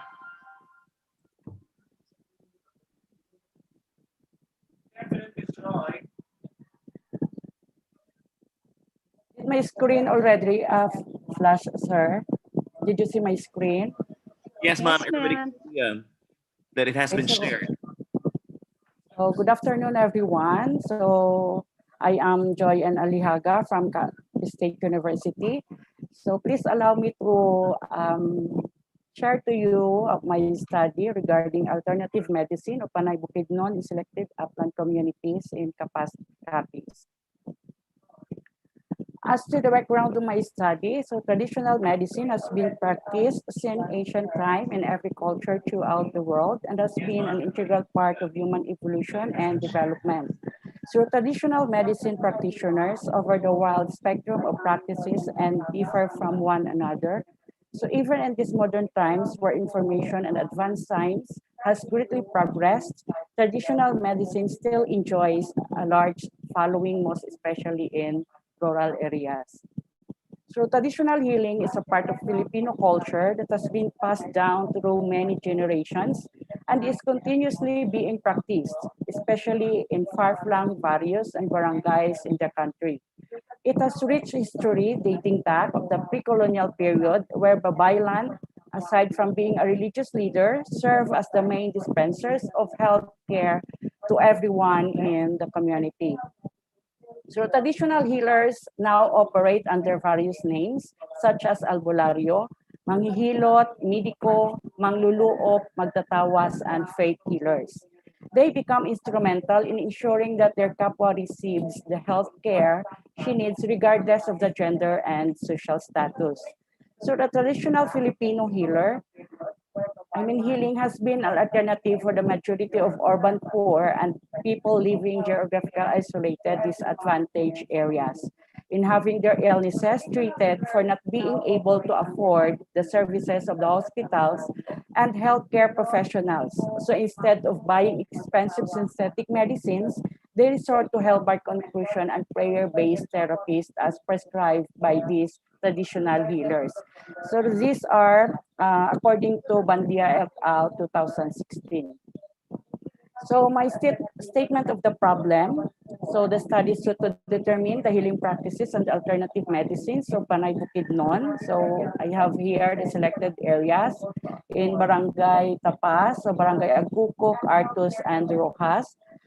So first, the demographic profile of the Panay Bukidnon selected upland communities in Tapas. Then the second problem was the common illnesses encountered by the Panay Bukidnon. And the third, what are the alternative medicine used by the Panay Bukidnon? And what are the healing practices of the Panay Bukidnon? And lastly, what are the problems they encountered related to health and solution offered by the Panay Bukidnon? As to the methodology, so I conducted one-on-one interview using a survey questionnaire checklist to gather data on the healing practices and alternative medicine used by Panay Bukidnon. So the survey was question composed of three parts, so which includes the demographic profile and the personal data of the respondents. The second part is the proper comprise of the different activities that determine the healing practices and alternative medicine they use to treat their illnesses. And the part three consists of problem encountered by Panay Bukidnon. So the researchers checked the survey questionnaire in accordance to the response of the respondents during the one-on-one interview. So the questionnaire was personally distributed to the respondents during the conduct of the study. So only those who happened to be there and all the data were tallied, computed, analyzed, and interpreted. So the findings and the recommendations based on the conclusion. So as to the result, so health problems is the number one encountered by the Panay Bukidnon folks, of which is cough and cold prevail as proven, followed by the headache and abdominal pain, while both of the wounds and swelling and diarrhea comes next, and toothache and asthma. So remedies to it is the common herbal plants used as remedies for health problem. So there are leading herbs used as herbal problem remedies were alagaw, luya or the ginger, the sambong, and the other had two list herbs used remedies were asweti and kamyas. So as to their preparation, so the responding alternative plants preparation apply to their common illnesses. So the data shows that when they encountered cough and cold, they applied oregano, the ampalaya, the lagundi, and mayana as the alternative herbal medicine. So they boiled and extracted the herb and drank the juice to remediate the ailing health complaints. For the headache and fever, so they applied young banana leaves, the turmeric, the hinalot esculinta or the kamuting kahoy, the alagaw, and they hit or pressed and placed it in the flattened in the forehead. For the abdominal pain, as to the pain in alagaw and ginger were widely applied by chopping or pounding them and rubbed on the stomach. And for the animal bite, so they applied, extracted, and pounded the garlic and moringa on the applied in the affected area. For the diarrhea, with regards to the diarrhea, the kogon, ginger, the bones of loneliness, and tamarind used to boiling and drinking the extracted juice to remediate a certain condition. So while in wounds and swelling, so moringa, cobra leaf, so the cashew leaves, the banana leaves, they used it by boiling and drink to combat bleeding and swelling of the wounds. So for the toothache, so garlic and katakataka were extracted, pounded, and applied them on the aching area. For the asthma, we have the alagaw, the ginger, and the anato or the asweti were employed for asthma. So they boiled them and drink the extracted juice. So as to their problem encountered, so based on the result of my study, so respondent problem health services of the government was the distance of the residents to the rural health center and hospitals, and the poor attendance of midwife or the designated health workers in their respective barangays. So these findings confirmed by the United Nations as cited by Cardina 2010 that due to the financial constraints and distance of the hospital and clinic, poor road constructions and bridges, people often resort to herbal medicine to cure illnesses. So that could be all. Thank you and God bless everyone. Thank you very much, ma'am. It's time for our panelists to say something. I'll do it first. Doc Dali and Doc John. Go ahead, Doc Bona. Okay, I'll just make it Yes, short. Miss Bon. So Ma'am Joy and Alihaga, correct. Yes, ma'am. Congratulations Good for your afternoon. study entitled Alternative Medicine of Panay Bukidnon in Selected Upland Communities in Capiz. Okay, it's very timely, of course, because of what we are experiencing right now. And well, listening to your study, we're quite happy that somebody has to go through this kind of research. What do you call this? Rationale, of course. Can we include some recent studies with regards? I'll do it to one at a time, Mama. Rationale of the study. Yes, Can you ma'am. please include some recent studies on the use, of course, of alternative medicine, especially in the Philippines? Can you please do that? Yes, Okay, and of course, you also include maybe just a paragraph or a few sentences on why you have selected your place in Capiz. Aside from maybe you're there, but what gets your interest? Why? Okay, these people in Capiz. But I would like to focus my comment more on the findings because if you've noticed, when you're going to publish your research, ma'am, they're going really to check first on the statement of the problems. And based on your presentations, you have five there. First problem is on the demographic profile. Second is the common illnesses. Third is the alternative medicine. Fourth is on the healing practices. And the fifth is on problem encountered. So this is also the same thing, ma'am, that you're going to present in your result, which I haven't seen so far. Maybe, I don't know what happened in your presentation, but maybe I want to see also in your results, maybe you can find there the demographic profile of your respondents. Who are they? Where they live? Depending on the age whatsoever. So that, ma'am, please also, if this is your statement number one, the result should also be this one. So if your statement number two is about the common illnesses, so in your result you also have to mention the common illnesses, which I think you have also discussed. But in your findings, I haven't really seen there what were the common illnesses, although you've mentioned toothache whatsoever. The third question is on the alternative medicine. So please also in your result, your alternative medicine. And on your conclusion, what can you say about this? It should be a thread. statement number one, findings number one, and then the result number one, and then of course, what is your recommendation based on your results? Okay, mom, you based your results also. I based your conclusion on the result, and you base your recommendation on the conclusion and the results. Copy, ma'am. So if there are five objectives that you have placed there, there should be also five results that you want to see. Okay, Thank you po. so I want to see the Yes, ma'am, I demographic got profile, Ma'am Joy, that the common illnesses on your results, the alternative medicine use, what are the healing practices they have, because you've mentioned this, okay, and of course, the problems encountered, okay, para systematic siya. It's easy for the paper that you wish we're going to publish to see the objectives, and then this is the result, and then what's your conclusion about the results, and then later on what will be your recommendation. Okay, siguro ma'am ara managda, it's there in Yes, your ma'am. study only Yes, that ma'am. you need to organize it well lang siguro. Congratulations again, ma'am, we're Thank you happy you're po. done with your research. Congrats. Thank you po. Okay, I'm done, Sir John and Ma'am Thank Dolly. you. Thank you. Doc Tali, should I do it first Yes, please go with your ahead. clearance? Thank you. In line with the presentation of Dr. Palma a while ago, I would just like to confer to Ma'am Joy and Alejaga Yes, onto Doc. the so-called Panay Bukidnon that made you interested of this study. I believe that the culture of the Panay Bukidnon that you researched on is foreign to you. I mean, it is not your own culture. Am I correct, Ma'am Yes, Joy? Doc. Yes, Doc.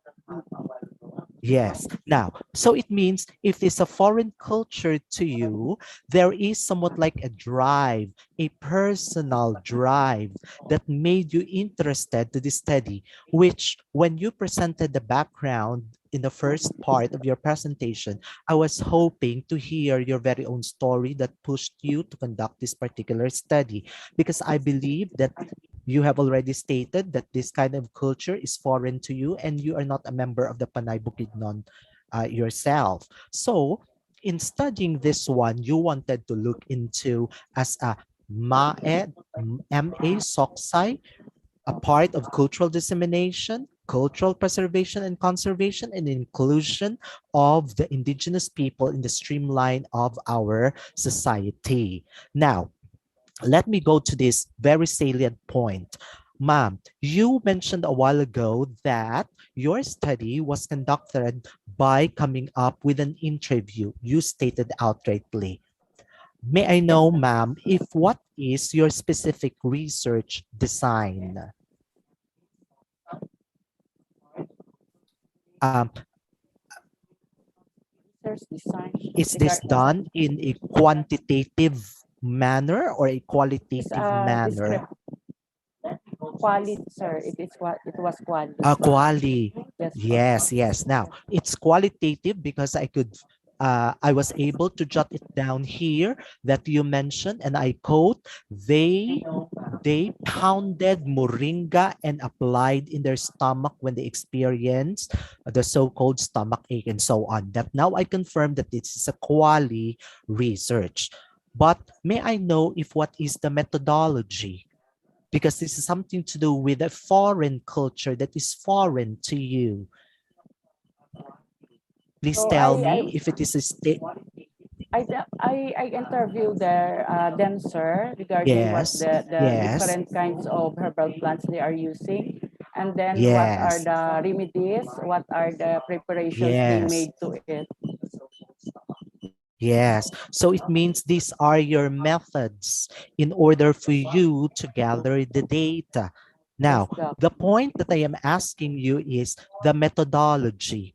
The methodology that you have said that it is a foreign culture to you, that you wanted to look into an alternative medicine of Panay Bukidnon, and you were an observer, participant observer, and at the same time, You were detached from their culture and you did not contaminate their culture. I believe that so.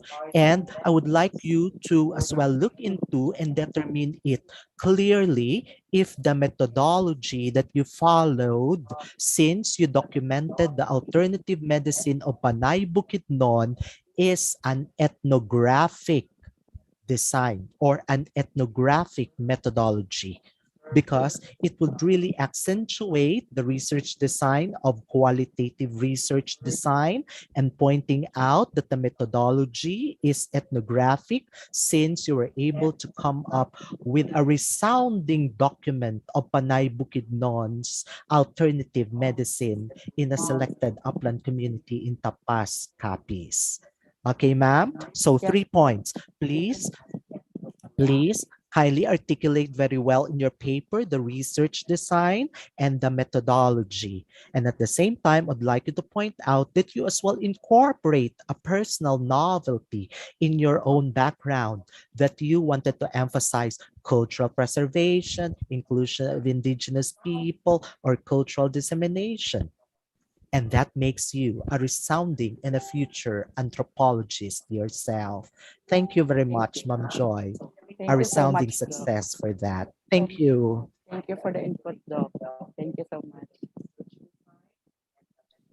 Good afternoon, Ma'am Joy. Good afternoon po, Doc. Um, Looking at your research title, I was actually amazed by it because you are into localization and at the same time indigenization. But I would just like to reiterate the comment that was made by Dr. Palma earlier.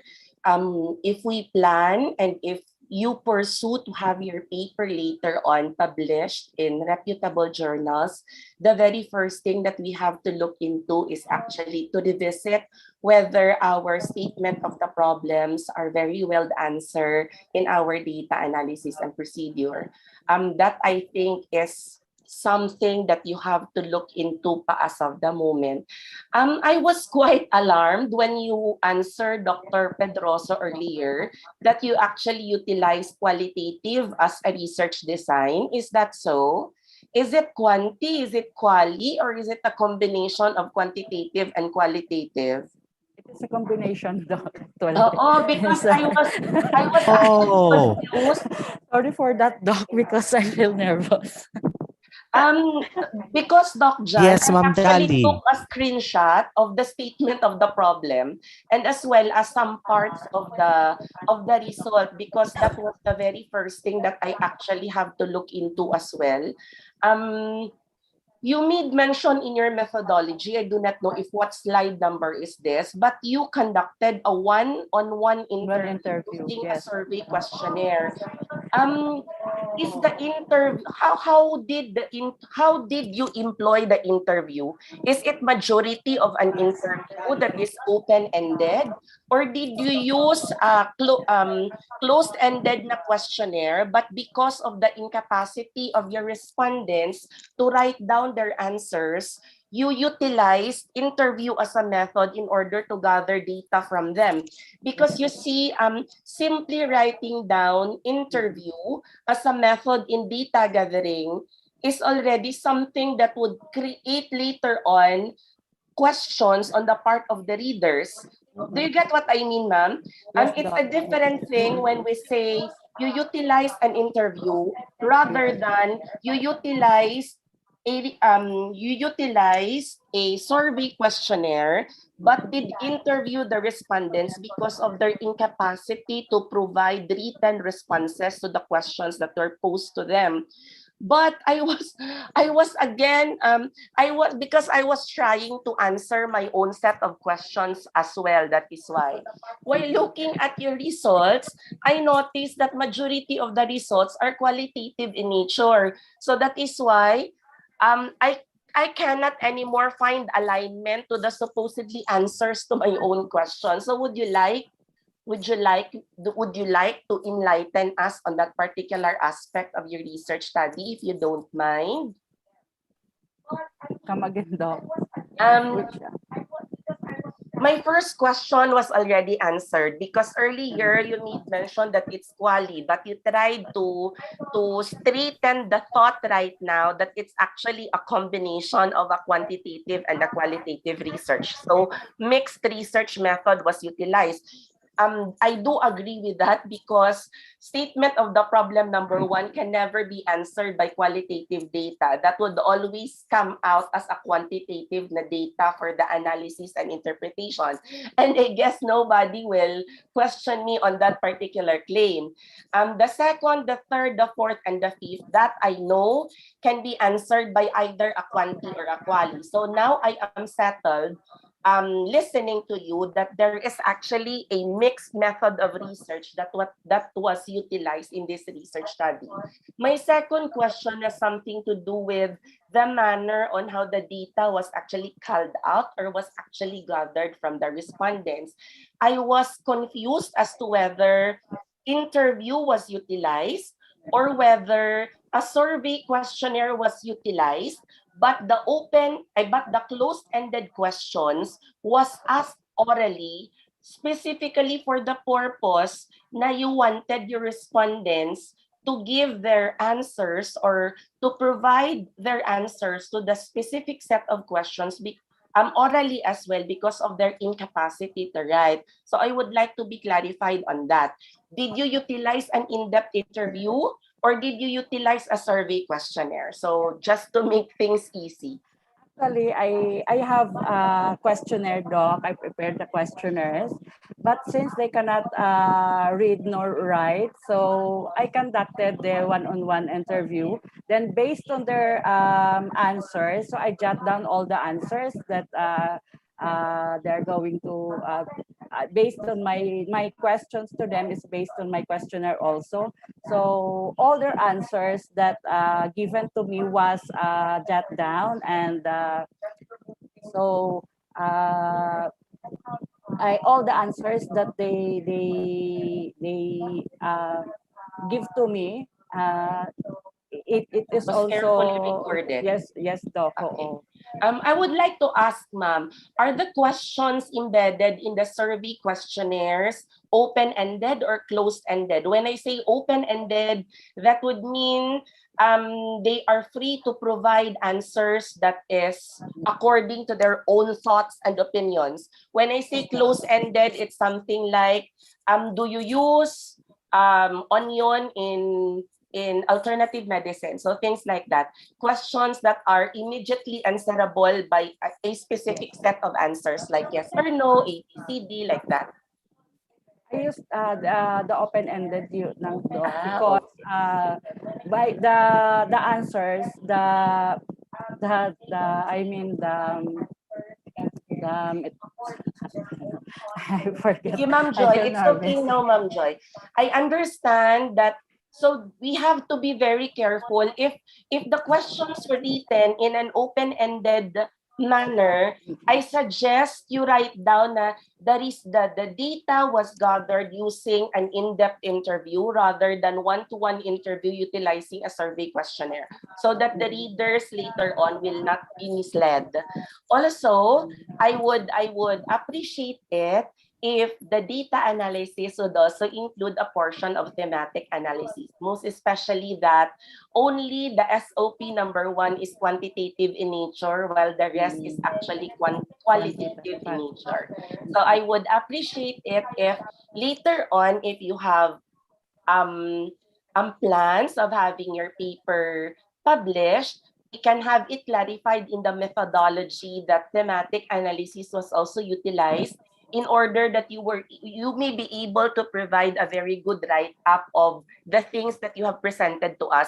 I don't have any question about how the results was presented, especially the qualitative ones, because I know that it was carefully laid out by the researcher and of course the experts whom are guiding and advising you during the time the paper was actually written. My only concern here, ma'am, is you have to carefully look into the parallelism of your result with respect to your statement of the problem. And of course, a little of revision of the things that should be carefully laid down in our methodology, because you see, methodology is one of the most critical part of our research study, because this would provide direction on how our data analysis and interpretation later on is supposedly be carried out.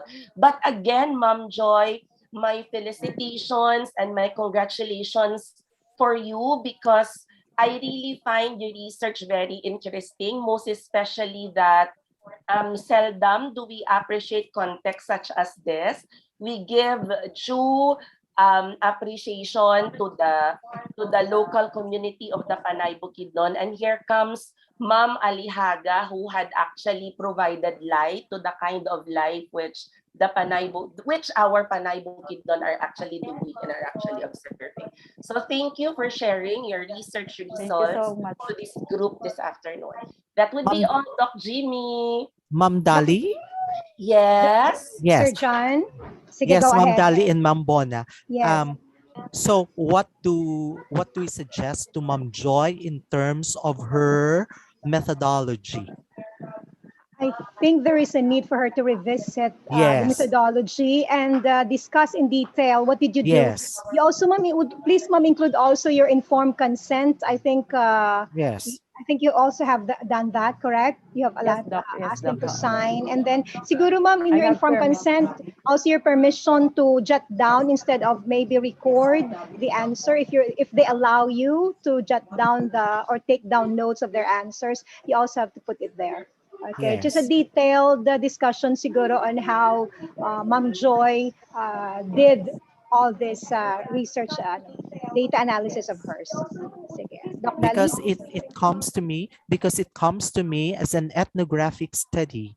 That is why I Yes. asked Doc Dali if it is a mixed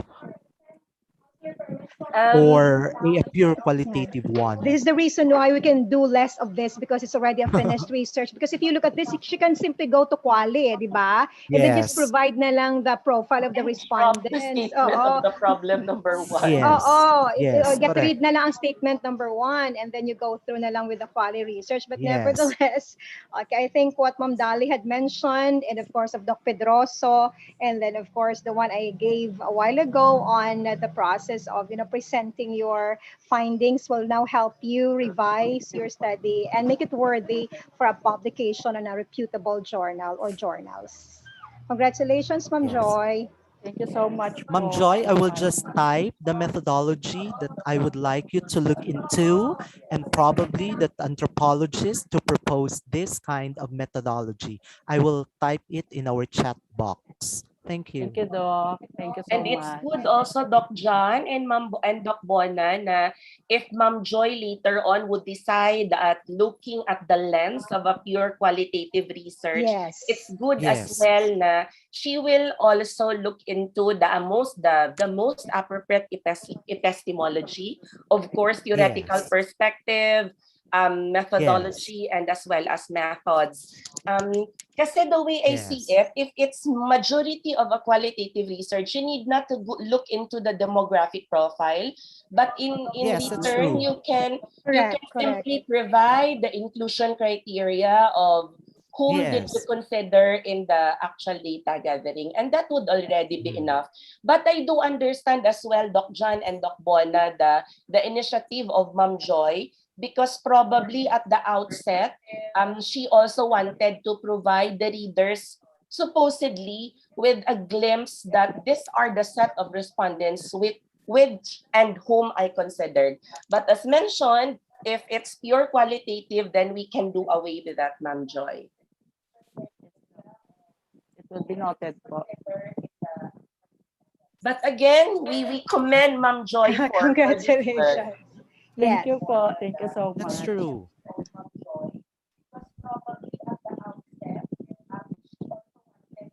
Doc Jimmy, I think we're done. So again, thank you very much to our panelists and congratulations, Ms. Joy. That has been really a very interesting topic to be shared with everybody. Now we're down to the next one. We have our next presenter. She's going to talk about the topic teachers' competence and learning environment under the new normal its influence to learners' academic performance. We have Dr. Maria Florent F. Sumagaysay. Good afternoon, ma'am. Good afternoon, sir. Thank you, sir. Good afternoon, everyone. I would like to present my research entitled with Teaching Competence and Learning Environment under the New Normal, its influence to learners' academic performance. And once again, I am Sumagaysay Maria Floren F. Fernandez. Next. Okay, for the introduction, there is a need to conduct the study on teaching competence and learning environment that has been considered as the key factors to quality education and become a major concern from among educators. The researcher believes that a highly favorable learning environment is a major requisite of quality education. Likewise, teaching competence considered as the utmost. Teachers are the key players of teaching and learning process by drawing out and nurturing the best in the learner as a human being and a worthy member of a society. Republic Act 7784, Section 1. Thus, the institution's success that is hinged on the vision, mission, and core values of the Department of Education is actualized. Thank you. Next slide is every learner has an opportunity to receive quality education that is globally competitive based on a pedagogically sound curriculum at par with international standards.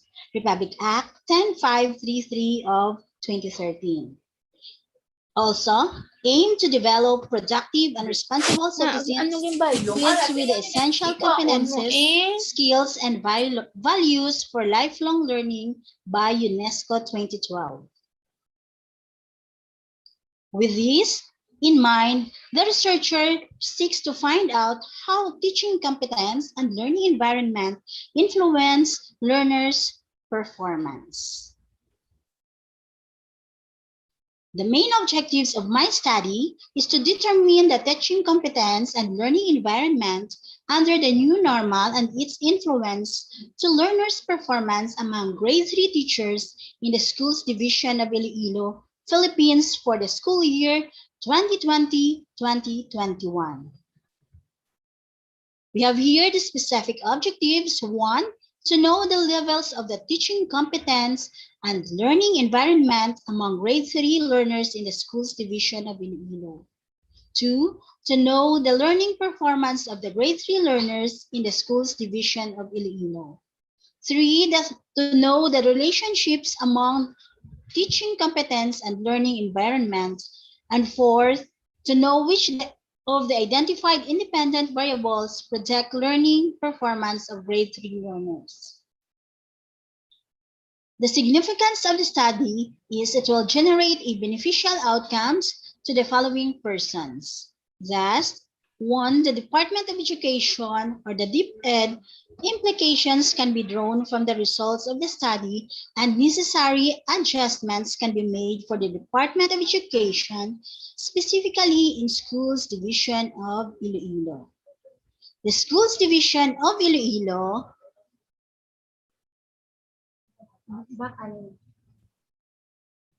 The Schools Division of Iloilo, opportunity for the Schools Division of Iloilo generate baseline data from the results of the study. Elementary school teachers also will be given opportunity to supervise, monitor, and enhance teachers' competence, learning environment that influence learners' performance. Then the teachers will be benefited also by the opportunity for the elementary teachers provide insights based on the teaching competence that will give significant influence learners' performance.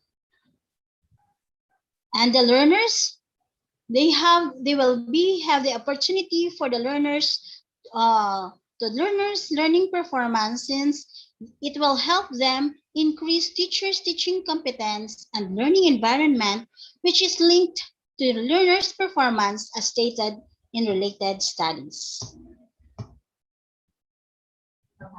For our conceptual framework, we have here the profile of the respondents, which is the age, sex, civil status, educational attainment, teaching experience, position, school size, learner's profile, sex, parents' educational attainment, parents' family income, place of residence.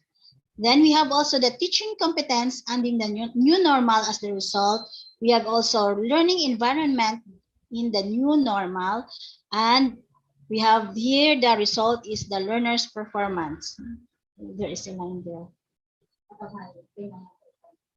As we go to the methods, we have here distribution of questionnaire for teacher, learners, respondents profile. Then collection of accomplished questionnaire and data analysis and interpretation. Now we go to the results and the discussion. The findings of the study revealed that the elementary teachers' level of teaching competence are very high, whereas very high on learning environment, whereas learners' performance results revealed very high performance. T-test findings revealed no significant difference in level of teaching competence, no significant difference in the level of learning environment, no significant difference in the level of learners' performance. It denotes that the teachers that were very high on their level of teaching strategies and creativity skills may have or may have not have a very high level of learners' performance noticed. Thus, analysis of variance was likewise deduced from the results. The results really revealed that all variables are predictors among learners' performance. However, it is the religion among the antecedent or independent variables that is considered as the best predictors was found out as predictor to learners' learning performance. For the budgetary requirements, we have there the activity, proposal making, data gathering, data analysis, printing, contingency budget. For the proposal making, we have there the details, research supplies with the amount of 1,000. For the data gathering, token for the respondents and travel and food allowance during distribution and data gathering of 40,000. Then the data analysis, the statistician, 2,500. For the printing of office supplies, we have 1,500. Contingency budget of 4,450 with a total of 49,450. For the research timeline, we started November to December 2020 research proposal. January to February 21, preparation of survey instruments and validation. For March 2021, preparation of communication letters, coordinate with school division personnel, school heads, teachers, and learners. For the April, we collected the instrument. May and July, we have the data analysis here. Write-up preparations for May, July, and presentation of my study research output this August 2021. For the references, number 1, Republic Act 7784, Section 1, 7784, an act to strengthen teacher education in the Philippines by establishing centers of excellence, creating a teacher education council for the purpose, appropriating funds, therefore, and for other purposes. Next, Republic Act 10533. The Republic Act 10533, otherwise known as the Enhanced Basic Education Act of 2013, has expanded the years of schooling in basic education from 10 years to 12 years. Republic Act 10533 has mandated the Department of Education DepEd to formulate programs to enact the above-mentioned provision of the law.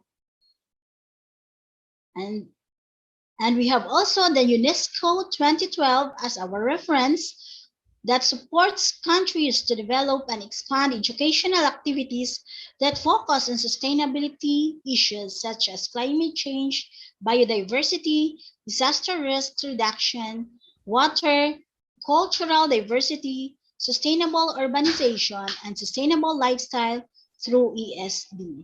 Thank you very much. Once again, good afternoon. Thank you very much, Dr. Sumagaysay. It's time to be. It's time to give time for panelists to say something.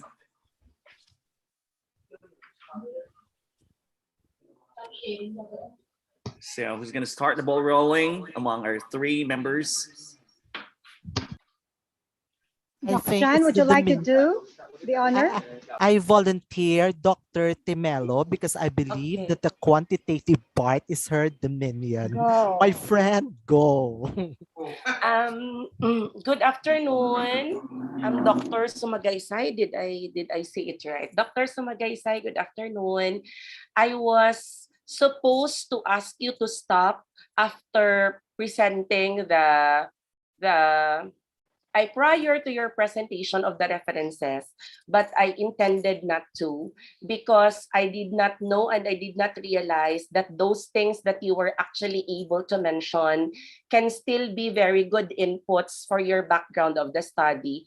If we can perhaps grasp the major content of those, they can be more it would actually provide a very good picture that will enable you to all the more provide that there is a need, provide justification that there is a need to conduct this particular research study. It will enable you to justify that there exist actually gaps from what the grade 3 learners and the teachers are experiencing right now with what are they supposed to experience. So thank you for as well as guiding us through those legal requirements from which the study were anchored from. So if you will have time, perhaps you can try to look back at those and include them or enhance your background and rationale of the study by providing some inputs coming from those legal requirements that you have mentioned as part of your references. Would you like to say something, Doc? Go ahead. Nakamute ka? Doc, nakamute ka. I would like to say thank you, Ma'am Dali, for that suggestions. But of course, I would like to ask because can you reiterate again the result for the last statement of the problem? Not to know which of the identified independent variables predict the learning performance of our grade 3 learners. Would you like us? The religion, Doc, the religion gives the most antecedent variables that consider the best predictors, as was found as a predictor. Okay. That is why I would like to ask because I was looking at the two independent variables to be the teacher's competence and the learning environment. So that supposedly includes the antecedent variables that were part of the conceptual framework. Am I right? Yes, that's it. Aside from religion, what else are the variables which were considered to be predictors for the learning performance of our grade 3 learners? It was stated that the teaching competence is not significant because there are also teachers that good or competent enough or for example that it cannot predict whether you are magna cum laude or what. It does not matter that the strategies and styles does not stated that you are the best teacher. There are also teacher one who are good enough. So it is considered that teaching competence is not the valid reason to be the best predictor, Doc. So only religion was considered, yes, was found to be a significant best predictor. predictor. Yes. Did you write down regression model to perhaps illustrate the manner on how well does the religion significantly predict the learning performance of the students. It was stated in our... There were a lot, I mean, of the antecedent and the independent variables that were made mention, and it was only religion that was considered to be a significant predictor. Were you able to, kasi I wasn't sorry, I might have mislooked at it during the presentation, but to be very honest, I wasn't able to see any regression model. And that's the thing that I was actually waiting to see, the regression model, because according to you, there was a significant predictor. I will made good for that, Doc. Okay, I will make. Okay. So I was right. I was right at my claim that there was actually no regression model that became part of the presentation. It's okay not to create a regression model if none of the underlying variables considered as supposed to be predictors were found to be non-significant. But in this case, you were able to observe and you were able to find out and you were able to show as part of your data analysis that there was actually one from among the set of possible predictors that was considered to be a significant predictor. So that is why I would like to recommend to you and to your team, Dr. Sumagaysay, to kindly include as part of your data analysis and interpretation the regression model. Thank you, Doc. That will actually carried on a lot. Thank you, Doc. That will actually speak a lot. Where the relationships between and among teaching competence, learning environment, and learning performance. Kasi I was kind of bothered. Sorry, Doc. I was kind of bothered with how and what motivated you to actually include the statement of the problem number 3 to utilize only the 2 independent variable but not considering actually the dependent variable. In most of the research studies, sorry if I'm taking you long, in most of the research studies kasi, we are trying to ascertain a relationship between the independent and the dependent variable. So in your case, I was hoping and I was looking at you investigating whether these 2 independent variables are actually significantly related to our dependent variable. But I was kind of surprised that statement of the problem number 3 did not actually consider looking at whether or not significant relationship exists between the IV and the DV. Because what was investigated was the relationship between the 2 IVs. Am I right, Doc Sumagaysay? So I would like again to suggest, if it's okay with you and the team, that instead carried on sa Doc. Thank you, Doc. That instead of looking at the relationship of the 2 IVs, why do I have to carefully look at this? Perhaps you would just tell me at the back of your mind na why would she insist of having this? Because the statement of the problem number 4 will actually have a very great contribution as to whether it will create a sense when we will be able to address very well the problem set at the statement of the problem number 3. You get what I mean? If the 2 independent variables are not significantly correlated with our dependent variable, that will justify all the more later on the reason why they are not considered as significant predictors. So that is why I am insisting, I am actually not insisting, but I am suggesting and I am recommending that that we would as well ascertain relationships between our dependent variables and the identified independent variable.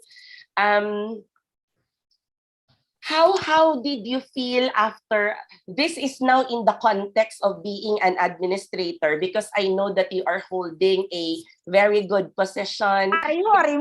Gasala ka lang termino, ari mo.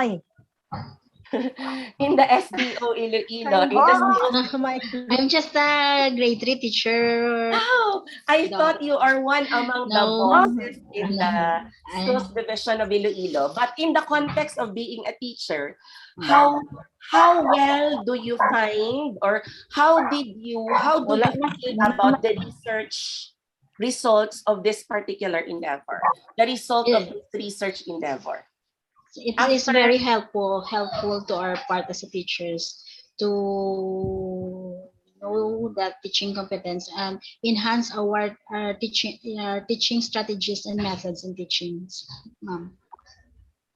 you know why I actually asked that?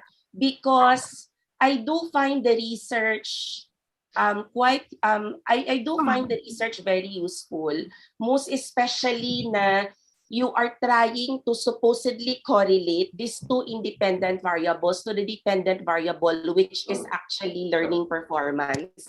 Why? Because right now we cannot see the significant contribution of our competence as a teacher, specifically because our learners simply learn through the use of the module.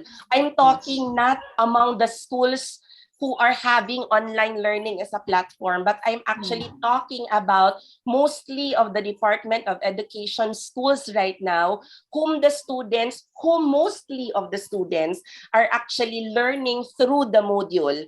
So there is a very little up to no intervention of teaching competence and as well as learning environment. You get what I mean, ma'am? And Yes, ma'am. Yes, ma'am. Yes. after listening to you, having a very good results for the three major variables that were considered, I am really very happy. And I would have been happier if results for correlation was actually reported, which according to you, you will work on that. So I hope na further studies in relation to this can actually be addressed, or perhaps later interventions such as how will we integrate the teaching competence and as well as venues for learning environment. How can we have them integrated in the learning through the modular platform in such a way that this very good and this very widely accepted supposedly factors that contributes to the learning of our students would still come in as a factor, even if majority of our students are learning using a modular platform.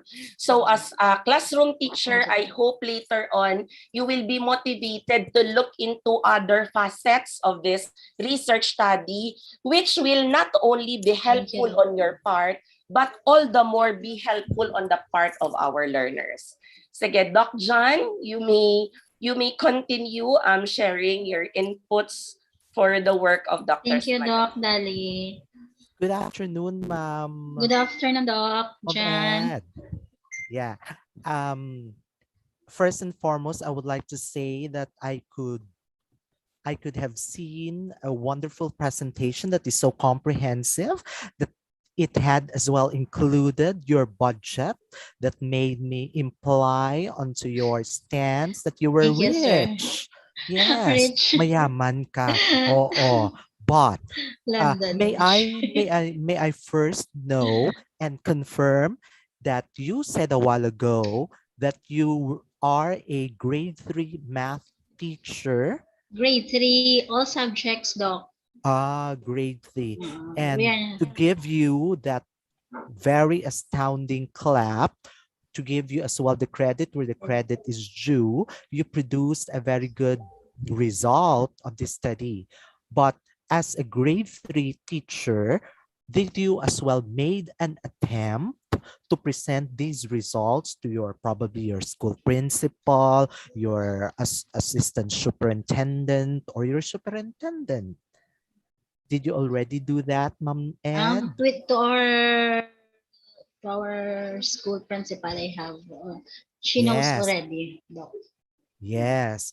And that is already the first step for you to be guided that you are doing very well. And at the same time, that is already an information dissemination at your own end, that you are not putting your results inside a cupboard, but instead they are all found out in the open, because this is another step for you to provide your administrators, your superiors, the possibility of Yes. providing or Yes, Doc. giving you a project for curriculum innovation using the results of your study. Okay. Yes, Doc. And Ma'am Dali a while ago that she has mentioned about the very useful quality of this study in terms of what the result has revealed.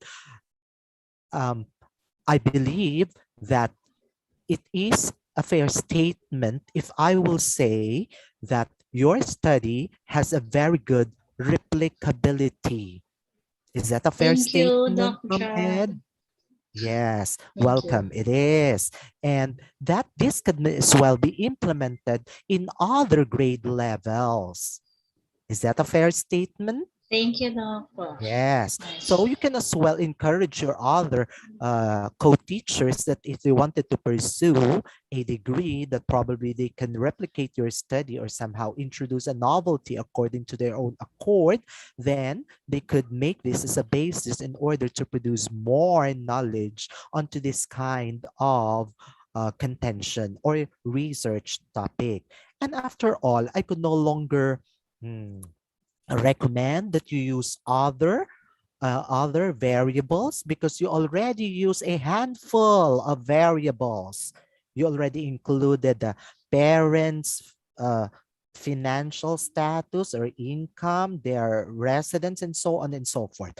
But if you wanted to venture on applying this to other grade levels, um, it would be dictated by the literature that you have probably read.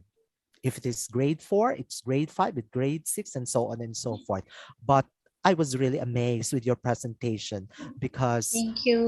you provided me a good picture in how you did this this study that provided a very good result and a venue for curriculum innovation. Don't stop there. You continue.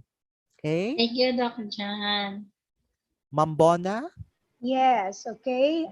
So Doc Sumagaysay, correct. Ma'am, Congratulations for thank your you, Ma'am study. Bon. Thank Now you're you. done. Okay, I think you're Yes. very happy. We can see that on your Ah, face. Okay, but of course, you did have to go through the final word. So you really had a very good discussion with Doc Dali a while ago, and I think you yes, were able ma'am. also to take note of all those important things that you have to include in your study. The same through with suggestions of Dr. Pedroso.